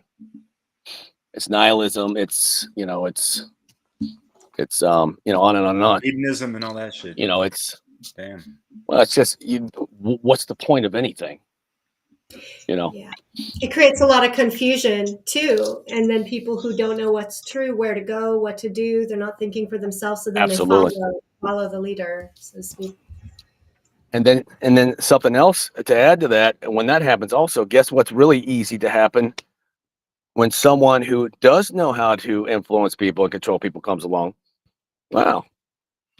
That person that, because they don't know what's up or down, left or right, because of nothing's true. Everything's subjective. And well, that's cult leader. That's, hey, I can convince you to, first of all, and this goes back to the process of, especially with like the grooming gangs and MK Ultra. You can't really make anybody do anything. Ultimately, it's like Viktor Frankl, Man's Search for Meaning. Is you can't ultimately, like, you can always, like, you can't force somebody to think a certain way. And that's the problem with propaganda, and that's the problem they've been trying to sort out. That's why it keeps me awake, because it's like, ultimately, I can only I can't force you to think a certain way. I can influence you to think a certain way, and like we're saying. So what happens though in a lot of these grooming gangs, or like, you hear these stories where they'll drug oftentimes it's a young lady that gets taken or picked up by some, they call them grooming gangs, and they'll just drug her up, physical abuse, trauma. And that's what that's kind of what MK Ultra was doing. And like what Michael Aquino said, which was brilliant, that's not how the mind works. Like, I can, you might agree to do what I want you to do or tell you to do, but I really can't force you to, and that's the big thing right there. Right. And so when you strip people of any sense of ability to not be forced to do what other people want them to do, when you strip them of that ability, which we're kind of talking about this right now, then they're going to be easily controlled. And so when you see the powers that be, or the regime, or whoever, the oligarchs, they're trying to, like you said, Leslie, get people going in so many different directions. They don't, it's, you become like a leaf in the stream, and you're at the will of the stream. So and I'm not even promoting like any particular ideology, religion, or dogma or anything like that. I'm just saying that when people don't, it's that old saying, if you don't stand for anything, you'll fall for it. If you don't stand for something, you'll fall for anything. Do you think that people that do high level propaganda, I mean, even now, like AI's telling people how to do shit, you think they don't know that? I mean, it's like, we're just going to, and by the way, this is the whole structure for a cult anyway. When you first start, they separate you. They replace, they separate you from your family. They replace your language. They have their own language, their own, various different things, belief system, words. I mean, and they strip away your sense of objectivity, your sense of, they are basically erasing you, and they're going to replace you with what they want you to be. And it has to be a certain, not everybody's keen for this. You know what I mean? Not everybody's, sorry, Derek, go ahead. Oh, yeah, not everyone's keen to this. And for those that are down with, looking into rabbit holes and stuff, it seems that too many people have been, digging down too much and not doing the proper like inner work, coupled with, this external truth seeking and all that. And it seems like, one of the psyops is to make people just have these endless debates and endless rabbit holes. And see these memes and how people react to them, like every single thing is a lie. Every single thing that comes out of the mouth is a lie, and this and that. They don't understand. Nothing's objective. Tactics. Did they lie about the time or the weather or all this stuff? Like everything on the news is a lie. Just like. And that's kind of what I was getting at before, Derek. Was do they have exactly right what you're saying? Yeah, is paltering in your list of definitions? By the way. Paltering. Use that in a sentence. I'm not sure. Like, the definition would be more of, you're going over something and you're trying to lie about it. You're, peppering in truths and falsities about it. Yeah, And, yeah, but that's like like a highlighting the limited truth hangout. so people latch onto it. That's the hook line. That's a modified. That's a modified limited hangout. It's QAnon. That. Yeah, there's Yeah, like they truth went over the within gamut of all your the conspiratorial stuff, and like all the woke as fuck new jacks kind of latched onto it, and you know, like they finally had time since the dawning of the Rona, man. especially, you know that. So I had paltering. a friend of. Sorry, go ahead, Leslie. I'm just reading the definition. Paltering can involve failing to disclose relevant information, but unlike lying by omission, paltering involves the active disclosure of true but misleading information. Right. So that's a new word for me. Thank you, Derek. I don't think I've ever heard. I thought you said paltry, and I was like, paltry. I didn't understand. Yeah, like but no, paltry. Okay, no, like, cool. It is on some. Let's let this man get back on track. Yeah. All right, so back to you, brother, I'm going to go over a couple key terms. And then I'm going to hit a couple of these case studies, and then I want to get to your question that you left with me, Leslie, about the mental health, because that's something that when I was looking into that, I realized I'd heard recently how the Soviet Union, they had used these fake diagnoses of mental health problems to neutralize dissidents. And I started getting to that. I was like, oh shit, that's kind of what she's talking about. And I'm like, And I had heard not too long ago, somebody did a lecture on how we're starting to see that in the West by how they're using. The big thing is changing terminology. Words, again, going back to nothing has meaning. Nothing's true. Nothing's real. Words aren't real. They don't have meaning. We can just define them.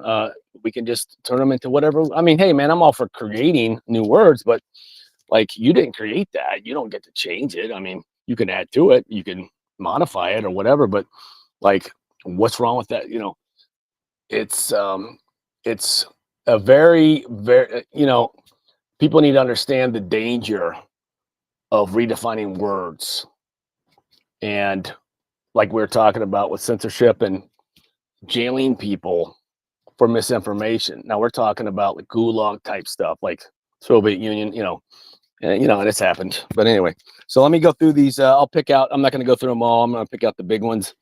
Normalization, Leslie, the process of making radical or controversial ideas, actions, or policies appear normal and acceptable through repeated exposure. That's what we went over before. And the Overton window is part of that too, where you're moving the frame of the acceptable debate. So you're constantly kind of just moving a little bit.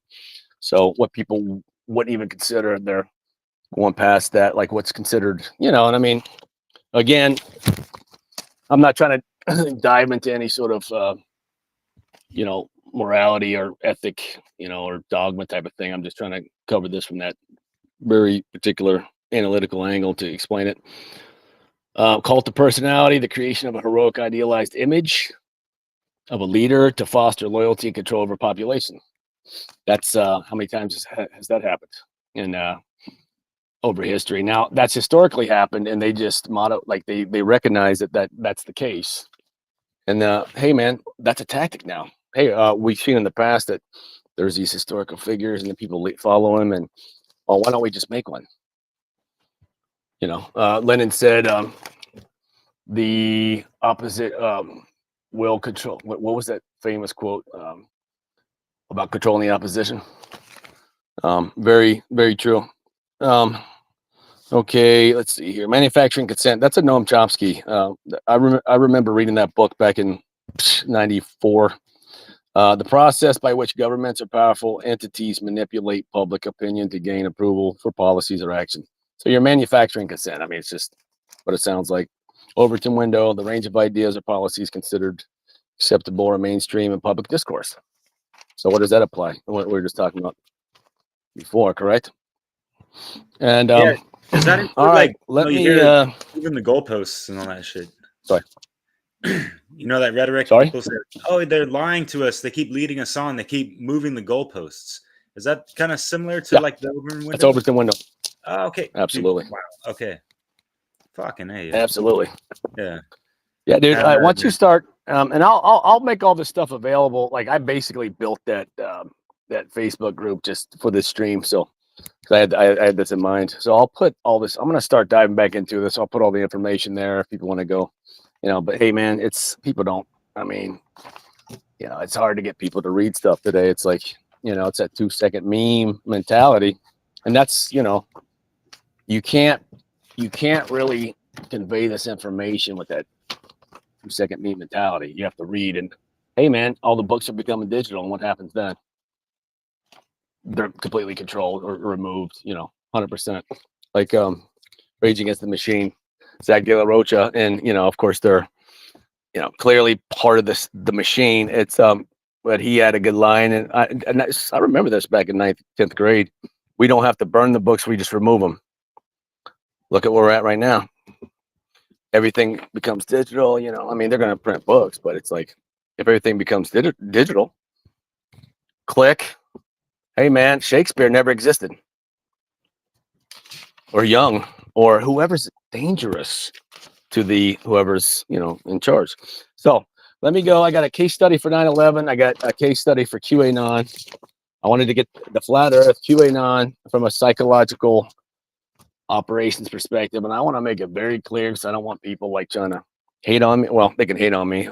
They've been doing that my whole life. I don't really care. I don't respond. Like, go ahead and hate on me, but I'm not approaching this. I'm not trying to put my like I said, dude. I'm a pragmatic. Like, I deal with what's in front of me. Like, I'm a very this is not an existential threat to me whether the Earth is round or flat. I don't give a shit, and I just want to explain it though from the lens of psyop, and and that's just the way it is, man.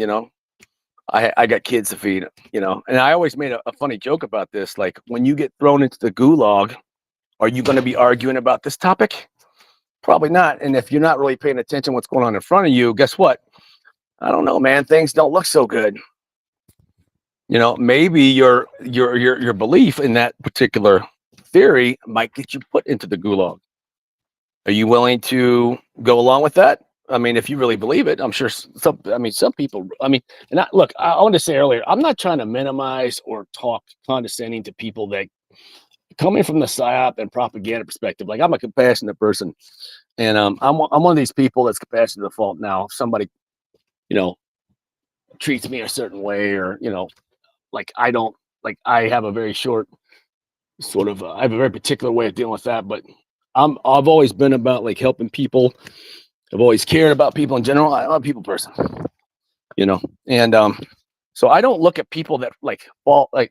It's hard sometimes because it's easy to get into you can't understand why. How can that person not know this? How could they fall for that? And I try really hard not to do that. I had 145 IQ friend who, this dude was fucking brilliant, and he was like, whenever we would talk, we developed a relationship because we would talk about high IQ shit like psyop and government, operations, and he had a background in finance, and he told me about what happened back when the bubble burst and how he had an insider, a whole bunch of shit. And then this whole QAnon thing popped up, and I said, hey, man, dude, super brilliant. And he was like, hook, line, and sinker. I'm like, wait a second, man. That's cool. I'm cool if that's what you believe, but let's have a discussion about this. And let me tell you about kind of where I'm coming from with this. And no.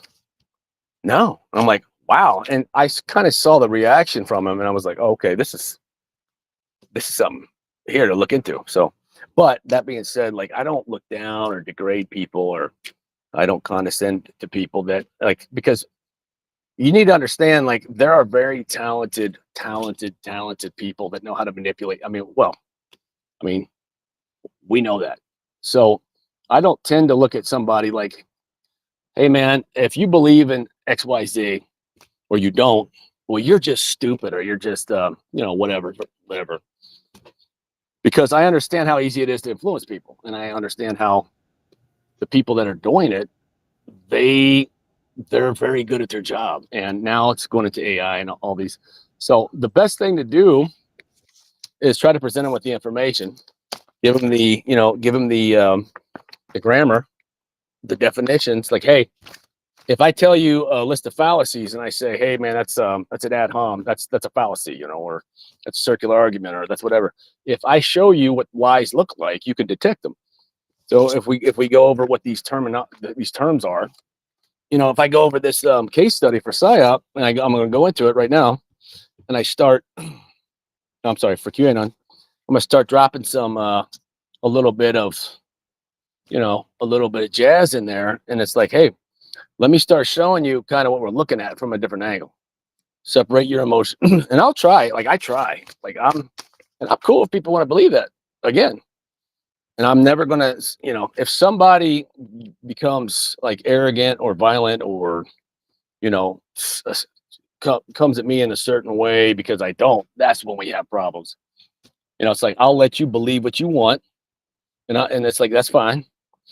But don't you, or if I don't know something and it's like, hey, how could you not know that? It's like, that's just basic, like how are you going to, like, if you know something that, like, first of all, if you have some information, you should probably share it to benefit humanity, as opposed to act like, hey man, I'm this cult of personality guy over here I have this, I have this secret knowledge, I have this secret information, join my group. Or if you don't know this, you're less than, or something like that. So that's not because I'm telling you, it's once you start to learn how easy it is to influence people, it's like how you have to have compassion, because it's like, so anyway, enough of my ranting. Let me get into this. Yep. Get into it, man. I'm sorry, say again? We all have a vulnerability. QAnon. So absolutely we do. And I have many. And so that's why I don't try to degrade people for theirs, because everyone does. So QAnon, here we go. QAnon. So you want to start with 9/11 or QAnon? 9/11, or so I'll probably go over 3 because of the time. Let me I want to do 9/11, QAnon, and the flat earth. I'm gonna go over it real quick, and then I want to go over a couple things with you, Leslie, about what you asked. So because I have to jump off here. So it emerged, and this is all the facts I got around this. This is me compiling information and trying to do analysis. Again, just doing an analysis. If you believe in QAnon, I don't care. Good for you. But let me give you some information from an analytical, psyop trained individual. So it emerged in 2017. It was an online phenomenon. It was described as a conspiracy theory, revolving around claims of global elite involved in a secret plot against former president. Okay, so global elite. So yeah, I mean, look, there's a global elite. We know that. That's part of that little limited hangout. We know there's global elite, right? But it's a global elite plot against the former president, as if they're global elite, do they really care about like he does? I mean, look at who the president is now, and like, just to be respectful, he's not running. He's not doing anything. He can't. Like, so what does that tell you about the position? It tells me that maybe it's not what we think it is. And the global elite, they're the global elite for a reason. And are they really that concerned about the president of the United States? I mean, what's he going to do? I don't know. I mean, this is former military speaking here too. It's like, but the movement rapidly gained followers, particularly in the United States. From a psyop and propaganda perspective, QAnon reveals deeper insights in how disinformation, social media manipulation, and psychological warfare tactics can influence public opinion, foster division, and mobilize action. So the beginnings, it began with an anonymous post on the image board 4chan. Now, I used to frequent 4chan because I know it was a good place. I know there's a lot of government interaction there. I knew it. I was kind of interested to see when the COVID thing popped off. That's where I heard about it like 2 weeks before on 4chan. I read about it on 4chan 2 weeks before anything happened. And so you guys know what 4chan is? Yeah, it's a what you call a honeypot. It's they're disseminating, and this is where all this came from, Q&A. So all the information, the conspiracy, uh, the conspiracy, well, many conspiracies, they come from that. There's this thing called Fed posting, like people go on there and it's Leslie, it's a wild jungle. I would not recommend it. Anyway, so let me get back to this. The QAnon began with anonymous posts on the image board 4chan, so that's where it started, 4chan. Allegedly from a government insider with Q clearance. There's no such thing as Q clearance. I can tell you that for a fact. There's security clearances. There's no Q clearance. That doesn't exist. Michael Aquino had some very, very high level clearances, but it's not Q. There's no such thing as that. That's not real. Providing what about cryptic above message. top secret, man? Oh yeah. And, oh yeah. Was that a honeypot as well? That website, that forum? 4chan? Oh No, yeah. above top secret. Oh, like that's old school shit. I vaguely remember that. Probably. Yeah, but I mean, look, man, conspiracy sells, though. You know what I mean? Yeah, but not like it matters if it's a honeypot or not. But just the fact that you remember it is cool because that was something, and like it seemed like they wanted to talk about all the above top secret, unclassified. Yeah. Or unclassified. Before Jones, it was Bill Cooper, and Bill Cooper. He said some interesting things. He was not a fan of Alex Jones. Not a fan at all, but he was killed. He was murdered by federal agents, and there's some things that he said that I can vet, and a guy like him, I'm gonna get sidetracked here, but honeypot is basically where you get like people go. It's a place to go where people kind of get stuck, so to speak. So unfortunately, like what you're talking about, it would be there's a lot of feds there disseminating information. There's a lot of talk about how certain individuals they're trying to influence certain individuals to do certain things. But essentially what it is, it's like, I'll tell you what the biggest honeypot in the world is: X. Because everything that goes on there, and I'm not even going to go into Elon Musk, but biggest defense contractor, allegedly. I think he's just a front man, but from a military perspective, he's X is a honeypot because everything that's being said on there or written on there is being cataloged and stored, and there's profiles being made up. This goes, and this is the cyber warfare stuff I was telling you about. There's stuff, I always told, dude, I see through this. I have this ability to kind of, I don't always know the details, but I'm like, there's something off about that. The way I start to click into like how groups start to act or react to certain things. I'm like, there's something off. I don't know I can't ever always place it, but I'm like, there's something off about that. Just like with the Aquino thing, I'm like, that dude's, that's not, he's not this, it doesn't add up. But like with the X thing, it's like, I see all these people in the right wing, they're going on there thinking they can just say whatever, saying really, really, they're cataloging these people and they're making databases of these people and what they said. And guess what? All the AI. So, hey, man, 10 years, 20 years from now, who knows? We don't know where we're going to be. But what you said, talking about like, making censorship and making certain, maybe it's not illegal. I mean, what was that movie where it was like they would arrest people beforehand? It was like Tom Cruise or whatever. Minority Report. Yeah. So AI, and they've talked about this, and let's not like most of what they say about AI is kind of a psyop too. It's like they're going into this whole demonic. It's like and most of the technology that we see as civilians, it's always 50 years ahead. I knew about like laser technology, back in the day, and they call it directed energy, and it's not laser, called directed energy. And Lockheed Martin, I remember one time looking on their website, and there it is. They're just showing it. Now you look at her, it's laser tech. It's like back when I was a kid, dude, that was like sci-fi shit. And I'm like, if they're showing the public what they have, they got 50 years advanced, 100 years advanced at least. I mean, and that's just some stupid way to explain it. I mean, it's not like technically 100 or 50 years. You know what I mean?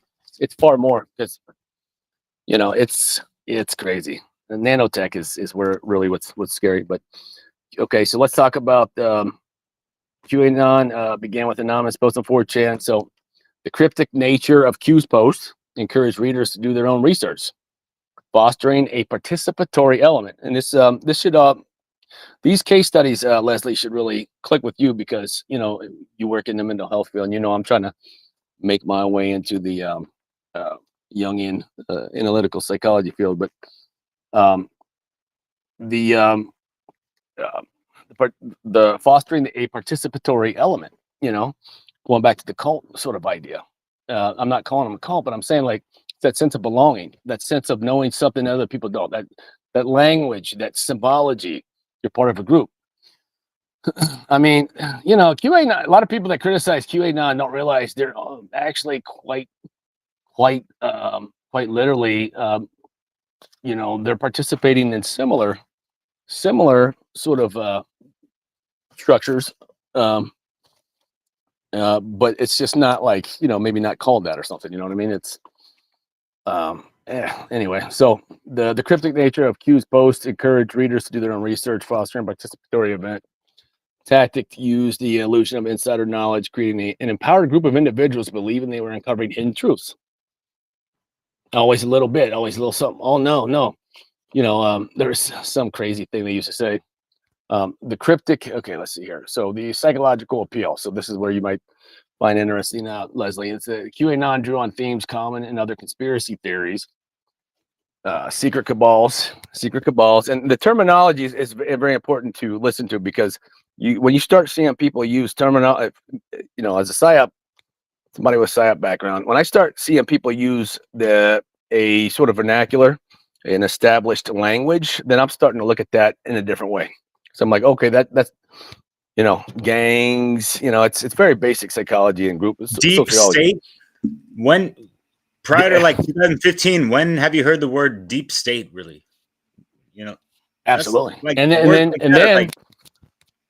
well, here's another one. It was the Great Reset, and well, there was two different versions of that. You had like what's the dude's name? Well, you had Klaus Schwab, but then you also had what's the other guy called? The guy out there. He was the Mormon, Glenn Beck.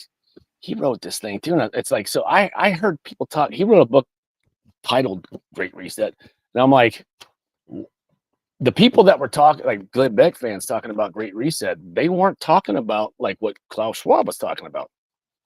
And I'm like, this is odd. And then I realized that, oh, this might be, you know, to kind of divert people away from, like, you know, and Klaus Schwab, he's just somebody that's like, you know, he's a figure like Jacques Italy, or you know, he's just, or, you know, he's Aldous Huxley. Like he's like Aldous Huxley. Yeah. He's not really writing for, like, he's right, you know, like Aldous Huxley, I think, kind of with Brave New World, he wasn't predicting. He was companions with these elites, these people that foreshadowing. They really were able to influence the world. Sorry. So like foreshadowing, but yeah, like planting seeds of, you know, not the best seeds of, you know, to, you know, seed, you know, like the zeitgeists, and, you know, throw things in the lexicon and have these egregores or pendulums to swing in favor of, you know, what the fuck they're trying to roll out with these agendas that they've had in store for how fucking long? Like way too long, right? Well, I'm thinking like it seems. Well, absolutely. Aldous Huxley had more of an insight into what the planning was. And I think at some point in his life, you know, people don't really, you know, George Orwell, he kind of described the communist system. We saw it. Aldous Huxley, he's, I think, and I always say this, it's more of a blueprint for what we're kind of looking at.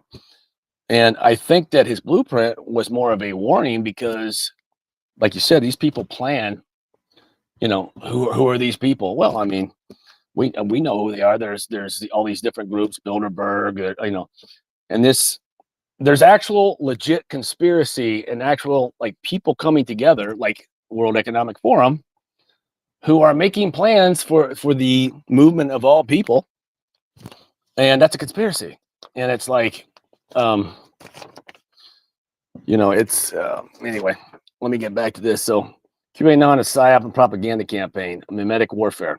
All right, so the QAnon effectively used memes, viral images. Here we go with memes, short form content to spread its message across platforms like Twitter, Facebook, YouTube. The memes simplify complex ideas into digestible, emotionally charged messages that were easily shareable. This created a sense of camaraderie among followers. Again, going back to sort of the cult-like, psychology and sociology influence, and allowed for rapid dissemination of content. So memes appeal to they appeal to the emotions rather than logic. Hearts and minds. You can go either way, right? Let's see, the disinformation and misinformation. So the posts were combined real world events, and this is where they really catch people. This is the limited hangout thing where they drip a little bit of truth. QAnon posts often combine real world events with outlandish claims, blending fact and fiction to create plausible narratives. Deniable plausibility. That's what really gets people. This manipulation of information made it difficult for individuals to discern the truth. Again, you have to have compassion if that's the case. If these people are being manipulated, which, from my view, they are. Do you have an answer to why the whole QAnon thing was rolled out to begin with? Like, what was their main goal behind the whole QAnon thing? To make a man a god, like to set up was it to have a savior complex for? Yeah. That's what I wonder. I'm not sure yet. I know General Flynn was involved, and he's a former intelligence guy, and he's still out there pumping it. And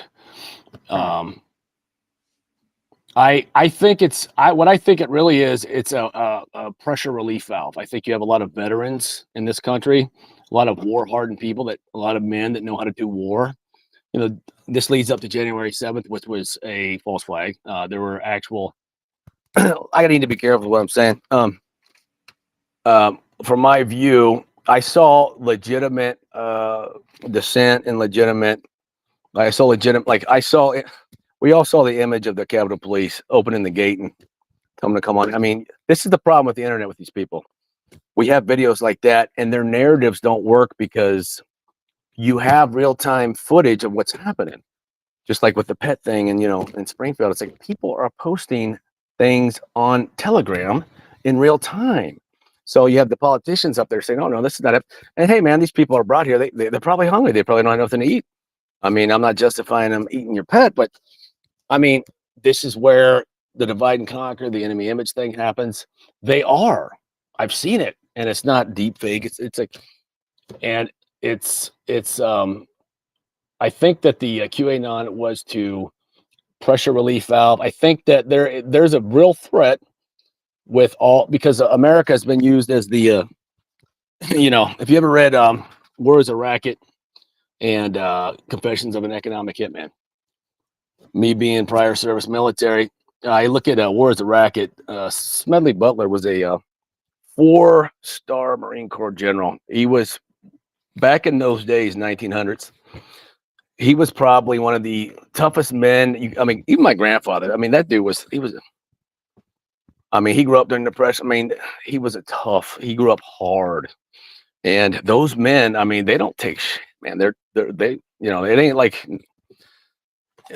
he wrote a book. Have you ever read War is a Racket? So they sent him down to Confessions. Yeah. The Latin America was basically America's backyard in terms of spreading democracy. So that was the term, spreading democracy, which really meant if you read War is a Racket and then combine it with Confessions of Economic Hitman, it kind of spelled it out. And Jay Dyer and Richard Grove, they talk a lot about how the left-right or the communist, capitalist sort of paradigm is not You know, it's financed by the same people. You know, Wall Street finance the Bolsheviks and all that. And so what happened was Smelly Butler, the four-star Marine Corps general, he was a Marine, and those people generally like they love the Marine Corps. And it's like he was upset because he saw that the Marine Corps was being used to go and do war on the behalf of corporations, international corporate Chiquita. But back in the day, like they were, back in the day, the Latin American theater, we call them theaters, and it's basically where you're doing military operations. Like, they were all over the place down there, and it was like, establish a, go in there, take out the democratically elected, leader, install our guy that will allow American corporations to go in there and extract resources. And then when he becomes a problem, we'll remove him. That's spreading democracy in a capitalist sense. Now the communists, they did it in a different way. And like I said, go check out Richard Grover. Like Jay Dyer does some good work on that. I'm trying to think of who else, but it's a whole stupid paradigm. And it's like, read Anthony Sutton, Bolsheviks in Wall Street and the Bolshevik Revolution. And then he has some great books. But anyway, let me try to. I'm sorry, guys. Let me try to finish this up. Perkins, that's the author of the Confessions of Economic, right? Perkins. Yeah. If you read the two together, you can get both those books free on Archive, again, digital. Oh, yeah. And I don't know if you've just seen this, but Archive was facing a lawsuit, so they were talking about like they're going to shut them down, man. So anyway, the aim was to erode trust in traditional sources of information, such as mainstream media, politicians, government institutions. Okay, so this sounds counterintuitive to us because we don't have trust in all that. But you have to, if America is going, if there's a plan for America is to undergo a massive downgrade or decline, like if and this is kind of like. I tend to believe that these types of things are planned out. Like, I don't believe in this idea, well, that's free market. And it's like, oh, if you can just, no, it's, if that's the case, and I tend to believe that I think they're intentionally trying to move the United States in a particular direction, maybe because the resources here, they're moving towards China, Africa, tons of resources there. America. What do we have here? We don't have many, there's not a lot of, you see the capital being extracted at a very rapid pace. And then what happens after that? Well, I'll tell you what happens after that. Prison Planet. You have a bunch of, it's being fundamentally I see it like with the January 6th thing. That was a culmination of QAnon. And what I watched was not an insurgency because there were no weapons. I know what an insurgency is. Was that the word they used? They say insurgency. Like they were gaslighting everybody with the terminology. That was not accurate. I watched many different angles. I seen people that were legit protesting, but that whole scenario, it was like that right there. There was actors. That was that would be a false flag. Yeah. But it would be the type of false flag that there were, there was legit like people upset. And if I tied QAnon into that as being the culmination, I think QAnon kind of, to me, it just seemed like it like that, everything kind of fit in a certain way to where that was leading up to that. And what that was trying to show people was, one, your vote doesn't matter. Because that was the main point. I'm not saying if that's true or not.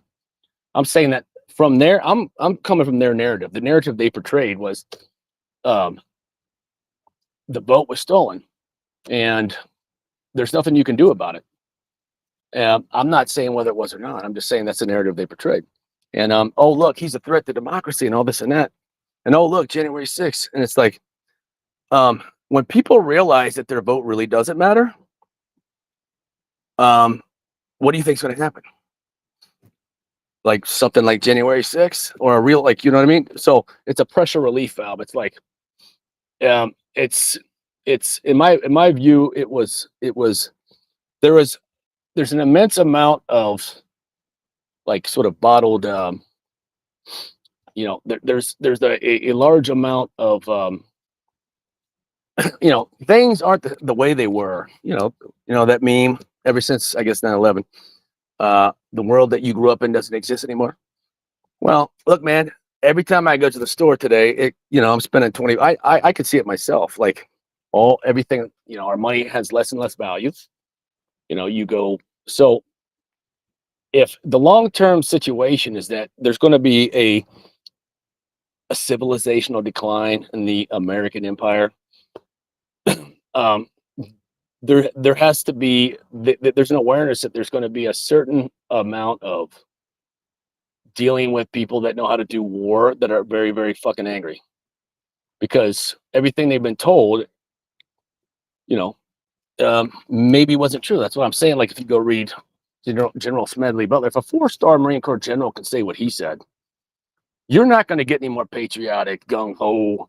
There ain't nobody that ever exists. That dude was the reason why he spent his whole life building up his career and ruined it because he believed so much in the Marine Corps, and he couldn't stand seeing his Marines being sent down to Central America, being, doing war and dying on the behalf of like Chiquita or, some kind of corporation. He said, that's not what we're here for. We're supposed to be, you could argue whether or not, I'm not arguing legitimacy of, military use or whatever. I'm just saying that was the argument. So there's a lot of people, there's a lot of steam that's being built up because jobs aren't there, pay's not there, quality of life's not there. I mean, we all seen it. I mean, since I've been there. I mean, and then what? It's like, and all we're seeing is just this massive, just divide and conquer. It's the migration issue, and it's like, people start looking around. They're like, oh, hey, well, we need more people because we have to fill these jobs. But it's like, well, I know people that can't get jobs. So, and then if somebody like Trump is talking about this in the way that he does, because he's already framed as being the enemy image, well, now it's like if you talk about this and if like you really have real issues to talk about, like these are issues like, hey, man, look, stop with the name calling. Like, hey, don't call me XYZ because I'm pointing out that, there's this, there's, groups of people that are being brought into, this geography. And I understand a lot of people don't believe in, geographical lines and all that, but it's like, that's not what I'm talking about. I'm talking like, I know people, I've known people, I have cousins in Southern Mexico. There are NGO, I know about the NGOs down there. Like if they're getting money, it's almost laundered money getting pumped in, taxpayer. And so the government's basically paying these NGOs, and their whole business is to bring people up here. And these people, the narrative, the psyop narrative about that is that these people are refugees. Some people are, right? But here's the thing about it. If you're bringing people from Haiti who came from clearly Haiti's one of the probably most, if you're going to talk about refugees, like there's crazy stuff going there. How do you integrate those people? Why are those people eating people's pets? Maybe it's because they're hungry, right? So what's going on here? So when I look at the migration issue, I'm like, I'll open my door to anybody. And I have. What I'm seeing though, from a psyop perspective, is this is weaponized migration, and it's on a worldwide scale. And it's like, and guess what? The oligarchs, not the president, not the politicians, the oligarchs, the people like we're talking about, the Venetians, behind the scenes, Klaus Schwab's kind of like a front man. He's one of many. He's, we know about him, so he's not that important, I'd say. But this is what the overall plan is. Because what I'm looking at, when you start to see patterns, like a lot of people don't understand that, like the migration thing's happening all over the West. It's not just happening here. It's happening in Australia, France, Italy. And it's like, look, man, I pay attention to world conflicts. There ain't conflicts going on in all these places. So they're not, and it's like Africa's full of resources and nobody wants to go there and develop it. Why is that? That doesn't make any sense. Well, the Chinese are, and America's not. Why is that? I thought we were, Mr. Capital or Mr. Money Bags, Monopoly Capital. That don't sound like a free market. Why aren't we, let's go there. Let's help develop their infrastructure. Because it's not what it is. It's what we're told. Everything you're told in the media, everything, whatever the narrative is, it's all fabricated, and it's like, and I got neighbors actually that are from Rwanda. When I grew up, I remember seeing that. I was horrified by the genocide, because I paid attention to that shit. And I was like in 10th grade, and I've basically become like family to them because when they moved here, they were brought here by NGOs. I found all this out because I talked to people. People tell me stuff, so I find out what happened. It's like there's NGOs that brought them here, whether religious or faith-based, and there's all sorts of them. I mean, it runs the gamut. It doesn't have to be religious. And I'm like, so I found out the story. It's like they were giving them money to come here. Like they're over there in country, and a lot of these people think they're doing really, oftentimes they are. They're like really trying to help people, but they're being manipulated, by, where's that money coming from? And it's not just a left-right thing. That's so stupid. It's not that at all. I mean, people try to make sense of things in that way, but the thing is that like they're, from a psyop perspective, what I'm watching and what I'm seeing and how I'm seeing it explained and how I'm seeing people react, that's kind of where I get my, that's generally why I have a different point of view on these things. Cause I'm like, I'm looking at all these things, and I'm pretty keen at that, but anyway, so guys, I'm sorry. Let me try to get through this real quick. And then I'm going to have to go in about 10 minutes. I'll give you till 15 after. I really want to, Leslie, I really want to go into the question you had here, but so I'll drop I'm curious in flat Earth if you can spend a few minutes on absolutely. that. People are really I'll hit that, interested. and we're just gonna have to do a follow up since I screwed up the timing on this. No I worries. apologize for that. You proposed a part 2, and Yeah, we could definitely do a follow up. It's worth it. This is a monumental topic. Like I said, it's like it's and then cybersecurity. I haven't even touched that, but that was going to be more of the focus, and the cybernetics and all the it's digitization let me and see. the TikTokification that we've kind of covered a little bit. It'd be cool to get that unfortunate psyoptic logic behind it all to get understand things that people can. I mean, I guess the point is, it's not just like doom and gloom with all these things. Like the more we understand these things and identify them, the more that's my cast aside, these like ego attachments to, what it is we're so like involved in with, the research and all this stuff. Hey, I've spent over a decade of research. I'm willing to accept hey, I might have spent a couple years looking at things and thinking, certain things were right, but they could have been wrong. It's part of growth. Gotta adjust and whatever, right? So it's part of growth, man. And if you can't admit just it's never ending. That's right. Yeah. And if you can't admit that you were wrong, then you're not actually growing. Well, I think you're helping us to learn how to think differently too, and look at things a little more objectively. I get on these rants, and I get sidetracked. I'm ADHD big time. Derek knows that. Derek was like, "Hey man, stop blowing up my inbox, bro," because I'm working at night. And I'm bored. And you coming at an anti-social. When I start going, man, it's like, we've been friends for a good time. Derek's a great dude, and I hope to see him. I'm coming to Europe here in 2025. So, hey man, I get direct flights to Paris from CBG. That's the closest airport. So, let me do flat Earth, and I have to get out of here, and we'll follow up with this later. And I hope I didn't talk your freaking ear off, and I hope I kind of got sidetracked, and I try not to put too much of my opinion in there. I was trying to give you a good idea of psyop angle, but anyway, so I apologize for that. Didn't get much sleep, so there you go. I tend to do that. So flat Earth, flat Earth movement psyop case study. So the flat Earth movement, and by the way, let me again preface this with, I don't care if you believe in flat Earth or not. It's not important to me, and maybe you think I'm ridiculous because it's like your hill to die on. I don't give a fuck about that either. You believe what you want to believe. I'm not talking to you guys. I'm addressing whoever's watching this. I'm giving you a a non-biased, like I have my own belief about it. I'm not going to tell you what it is because, you know, it's not even that important to me anyway. So like I said, I deal with what's in front of me and that's it. You know, my target stays downrange. You know what I mean? This ain't this, you know, if I'm sitting in a gulag one day, maybe we'll talk about it. I don't know. We'll have time, I guess. To me, it doesn't really matter to me. It's not important. But anyway, the flat earth movement it's reemerged in modern era, gaining traction through social media and outline platforms. The historical context and disinformation. And I'm not even going to go into like the science. This is not if or isn't true. Okay, I just want to reiterate that again.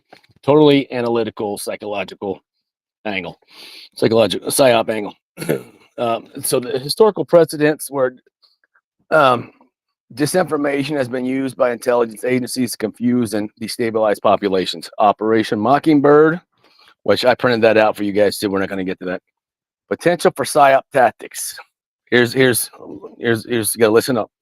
The flat earth theory may serve a similar role, distracting from critical issues. And what I said about that's not an existential threat to me. So the flat earth theory, and this is psyop, potential for psyop tactics. Okay. Flat earth theory may serve a similar role, distracting from critical issues. So people that focus on this issue, they tend to really focus on this issue and they become very passionate about it. Have you noticed that? And it's such an issue. And I've always thought to myself, like, you know, why? Like, okay, cool. You believe in that. Let's carry on now. You know, we can be friends. I don't care. Like, that doesn't matter to me. Let's go take care of this major problem we're facing right now. We'll talk about that when we're sitting around drinking a beer, and it's like, who gives, you know, anyway. So the flat earth theory may serve a similar role, distracting from critical issues, fostering division, eroding public trust in scientific and government institutions. Now, we don't really have big faith in government institutions, mostly, rightfully so. But science is still science. I mean, it's like people don't believe in science, period, just because it's been taken over by, you know, big corporations. But I mean, it's a method. It's not a noun, like I said before. And they're not teaching people the method. They're teaching people the fucking noun, and nobody knows about science. So, the psychological manipulation techniques. Let's see here. So, the cognitive bias. So, the movement leverages cognitive bias, such as confirmation bias. Followers seek information that reinforces their beliefs. So, if everybody's agreeing with you about everything, you know, that could present a problem, right? No one's going to tell you that, you know, like, hey, that's not true. They're just going to, it's kind of like an echo chamber effect too. So Dunning-Kruger effect. So overconfidence in understanding complex scientific topics. You've seen people like do flips trying to explain this stuff. And it's emotional engagement. The movement provides followers with a sense of belonging and empowerment using forbidden knowledge, much like QAnon, to create a group dynamic. Very important. These tactics mirror psyop strategies by engaging emotions and manipulating perceptions to build loyalty and deeper belief. So the digital amplification in social media. So weaponized algorithms, social media platforms like YouTube and Facebook use algorithms that prioritize engaging, often controversial content, leading to the movement's rapid spread. There was a thing when it first came out too, like it seemed like they were using that flat earth as a censorship model, because they're like, hey, this is misinformation, so we're going to use this as a springboard to start censoring other real conspiracies. I remember reading something about that. I kind of had that thought before, like flat earth was a springboard to start censoring like legit conspiracies, because there are legit conspiracies, right? You know, everybody knows Kennedy was assassinated. That's a conspiracy. You know, we all know that we were told about it. You know, 9/11, you know. So anyway, echo chambers. So followers are often isolated in digital echo chambers where they only encounter reinforcing ideas. That's dangerous, which deepens their belief and isolates them from scientific counterpoints. Psyop parallels. This tactic reflects the goal of controlling narratives within certain groups seen in other psychological operations. So the erosion of trust in institutions, undermining authority. Like I said, Carl Jung's an authority on psychology. I don't want to undermine Carl Jung. If I can find a way to prove him wrong or disagree with him, that's fine. But I'm not trying to undermine. I'm not saying he's not an authority, right? And that's an easy example. The movement in and what we're seeing now is that people have no trust in science, period, which is like idiocracy, because science is folks can say like, hey, what there's they call that niche psychology, there's a Jungian psychology, but he's not the author of psychology. Would that be more better? But he's yeah, no, I mean, like, but he's an authority figure. No, I mean, you're right. It's like What I'm kind of getting at is that book type of thing, you know what I mean?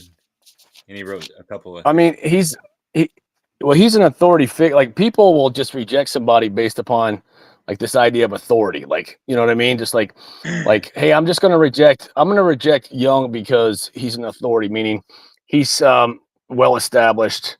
You know, he's an authority because his work is relevant and it's profound and it's useful and it's been proven out. It's like just me just saying, hey man, I reject Jung on the basis because he's an authority. It doesn't make any sense. It's a fallacy. It doesn't make any sense. You know what I mean? And so what this whole thing is, doing is it's like making people not believe in science, period. Like it's, you know what I mean? Because science is an authority. So it's like, we can't, you know. So let me go back here. Echo chambers. So yeah. I'm getting tired, guys. This is a question I wanted to, ask you also, because, like, yeah, there could be like psyops on top of psyops or whatever people want to paint it. But like, can you see the comment in the screen right now? No. Just because it's a psyop doesn't mean it's not true. No one said that. Who said that? I didn't say that. Yeah, no, it's one of the people that's listening who's commenting. No, yeah, nobody said that. Psyop can be true or false. I mean, that's not even. I mean, I don't know. I mean, well, yeah, I mean, that's just it's fundamental nature of, that's part. Like, if I want to be true, like the limited hangout that I explained earlier, that is about sprinkling a little bit of truth to cover a bigger lie. So yeah, so in that sense, yeah, of course, the truth, yeah, it's absolutely that's limited hangout. That's what that was. So there's probably some other terms for that too, but let me get through this, guys. I'm sorry for ranting all day here. Where is you? Yeah. So digital amplification of social media. So weaponized algorithms, social media platforms. So we went over that. So erosion of trust, we got that. Strategic mistrust. The broader effect of such movements is the fragmentation of public opinion. The fragmentation of public, that's really important. That's what we see, the division, the divisive. That's something I always cued in on, was the divisiveness that's flat Earth. I always noticed the divisiveness that it created, and I was like, yeah, that when I see something like that, I pay attention to it. Like that's something. There's something going on there. Not that normal arguments, not normal, of course it is, but it has a different nature to it, and it's pretty clear, and people want to fight over it. There's probably been fights over this, fist fights. Erosion of societal trust, which wouldn't make any sense at all, but key goals of disinformation campaigns, comparison to real world psyops, Operation Mockingbird. So I'm comparing, let me go forward here with this. I had some, let's see here. I don't know if I printed out. Okay, I had a bunch of stuff on this. Okay, let me go back to the notes part of this. So it's all good. You only got like a minute apparently. The movement. Yeah, man. I know, dude. It's all on you, man. I'm gonna chilling. Yeah, yeah. So flat Earth movement has resurfaced in the digital age through social media. Okay, let's see. So this is the historical context was the ancient belief largely debunked by modern science. I'm giving you the official narrative. I'm not saying that's what I'm not taking a side here. Digital resurgence through online communities and social media platforms gain traction, not by new evidence. I mean, we've seen guys, but by leveraging digital ecosystem. That's a biased sort of take on it, but So key psyop tactic. Here's the important part: echo chamber amplification, which followers are isolated Followers are isolated in online echo chambers, reinforcing their beliefs. So, people that don't want to hang out with anyone or talk with anyone, or unfriend people for not agreeing. That we see that quite a bit. Misinformation about science and astronomy spreads. Disinformation campaign. Sorry. Misinformation about science and astronomy spreads, fostering distrust of scientific institutions. NASA. Nobody believes in NASA. Everyone thinks and it might be a money laundering scheme, But does anyone have any proof of that? I hear a lot of people saying that, but can anyone, is that a psyop? Maybe. Sorry about that. Maybe it is. Maybe it is. Maybe it isn't. I don't know. I don't even want to go into the moon landing. It's like, I don't have an opinion on that at this moment, and I don't have anything on that. So, as far as I'm concerned, they make this information campaign. Too much public funds. Well, it's like, fuck. But yeah, go for it. That's how I feel. Absolutely. Yeah, it probably is it probably is going to like black operations, like CIA type stuff and who knows what. But big lie technique. The theory challenges accepted reality, drawing attention through its sheer boldness. Now, when you say accepted reality, the Greeks, this is pretty well established by the Greeks. It's not like the idea of the world being like, there are old maps, but it's like it's been established through a long period of time that this is what we're looking at. So, again, that's the way it is. And it's like, I'm not saying it's, I'm not trying to argue. I'm just saying in this particular circumstance, the big lie technique, if we're looking at it from the very analytical standpoint, it'd be the big lie technique because it's a big lie. And, people are going to get mad and say, well, no, it's not, it's real. But I'm telling you what it would be considered. Perception management offers simple, easy to understand explanations for complex scientific phenomena. Like, Leslie, people can't talk about your field, just because they read some articles, right? That's a complex field, right? You have to really put a lot of time. It's like, so why do people think they can talk about astronomy? Like, yeah. Or, advanced mathematics, for God's sake. I'm not going to, you understand what I mean? It's like, so they listen to somebody who is talking about it. Well, they listen to people who are talking about it, who don't have any justification for talking. They're not mathematicians. The science and math, they're not real. So scientists and mathematicians discredit them. You see what I mean? So the authorities, there are like legit mathematicians that can, legit do math and do science. And it's like, so anyway, so Frames Flat Earth believes, the framing is flat Earth believers as truth seekers fighting against a corrupt global conspiracy. Followers feel empowered and part of an enlightened community. Again, secret information, occult information. Psychological manipulation, cognitive biases. Relies on confirmation bias, seeking info that aligns with pre-existing beliefs. And the Dunning-Kruger effect, overestimating your own knowledge. So followers feel validated by the movement's simple explanations, which emotional appeal bends a sense of community and identity. And this is really why, like I said, I don't get down on people that believe things that I don't necessarily think make sense. It's because there's a sense of gotta have compassion. Not like, hey man, these people, they're so ridiculous, they're believing this, and I need to feel bad for them. It's like, no, I just know. I'm kind of looking at it from the point of view of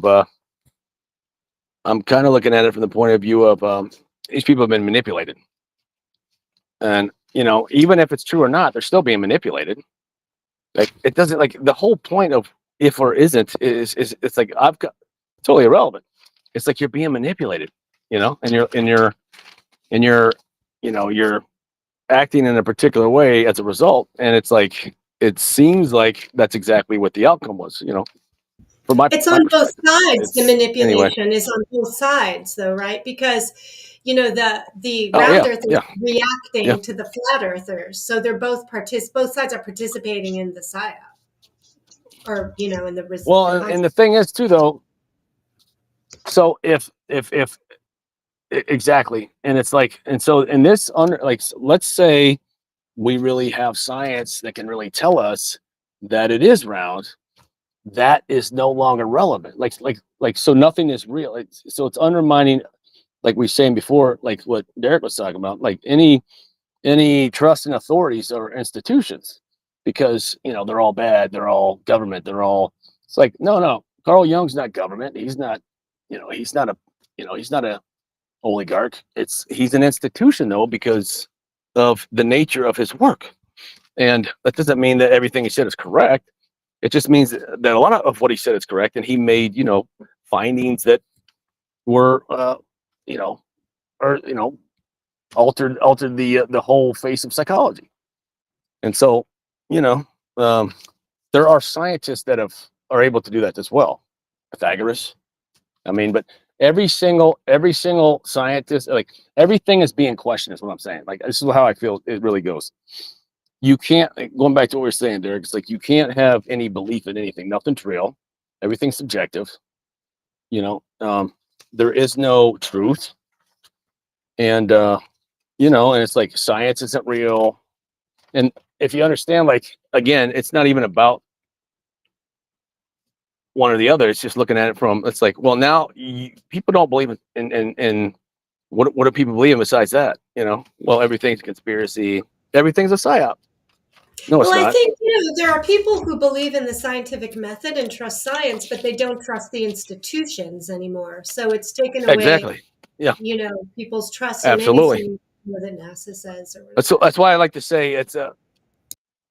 That's why I like to say it's a noun. I'm sorry, it's a verb, not a noun, because it kind of separates that. It makes that ambiguity clear. It's it's not the trademarked science that we see, and they're rightfully so. I mean, it's a whole different thing. But folks, I have to go. I'm sorry, and I enjoyed my time, and thanks for having me. And hopefully, I didn't rant too much. And no, you did great. It was super interesting. Really curious and interested to have more of your insights. I didn't stay on point. I didn't really sleep much, and so I'm over with my ADHDs. So next time I'll make sure I get plenty of sleep and be prepared better. I mean, I have my notes prepared, but I totally dropped the ball on the in other ways. But we made it happen. So yeah, we're gonna let me come back and sorry, go for sorry, it. man. There's a lag. My bad. I was just gonna say, we got to conclude this and kind of, bring it back to how we can, bridge these gaps of, all the potholes of the pathwork of trying to, properly be on the road direction of truth. So like, there's too much infighting. So we're gonna be hopefully being able to, divide and conquer. Yeah. Divide and conquer, and there is if everyone's arguing amongst themselves, there's no consensus, and there's no consensus, there's no opposition, and if there's no opposition,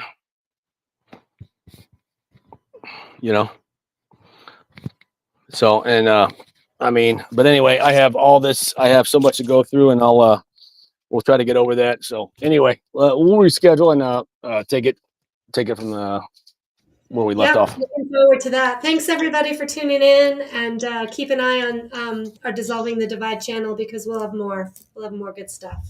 And don't send your hate about Flat Earth or QAnon to me, because I don't care. Nor us. I still love you. So, I love you guys. All right. Yeah, I'm not talking down to you. I'm just trying to give you some information to maybe help maybe you'll, I don't know. I'm not saying I'm right. I'm just telling you, there's these particular tactics and people that employ these things behind the scenes in the shadows that you're not really too aware of. And they're not the people that you think they are, like the cabals. And there are those, but not what, not exactly how they think so. So anyway, it's been fun. Thank you very much. Yeah, thank you, Adam. Enjoyed it very much. We'll catch you later. My mouth is really dry, so I'm gonna go get some gum. It's we'll terrible. catch you later. Bye bye. Take care. Bye. Au revoir. Adios. Au revoir.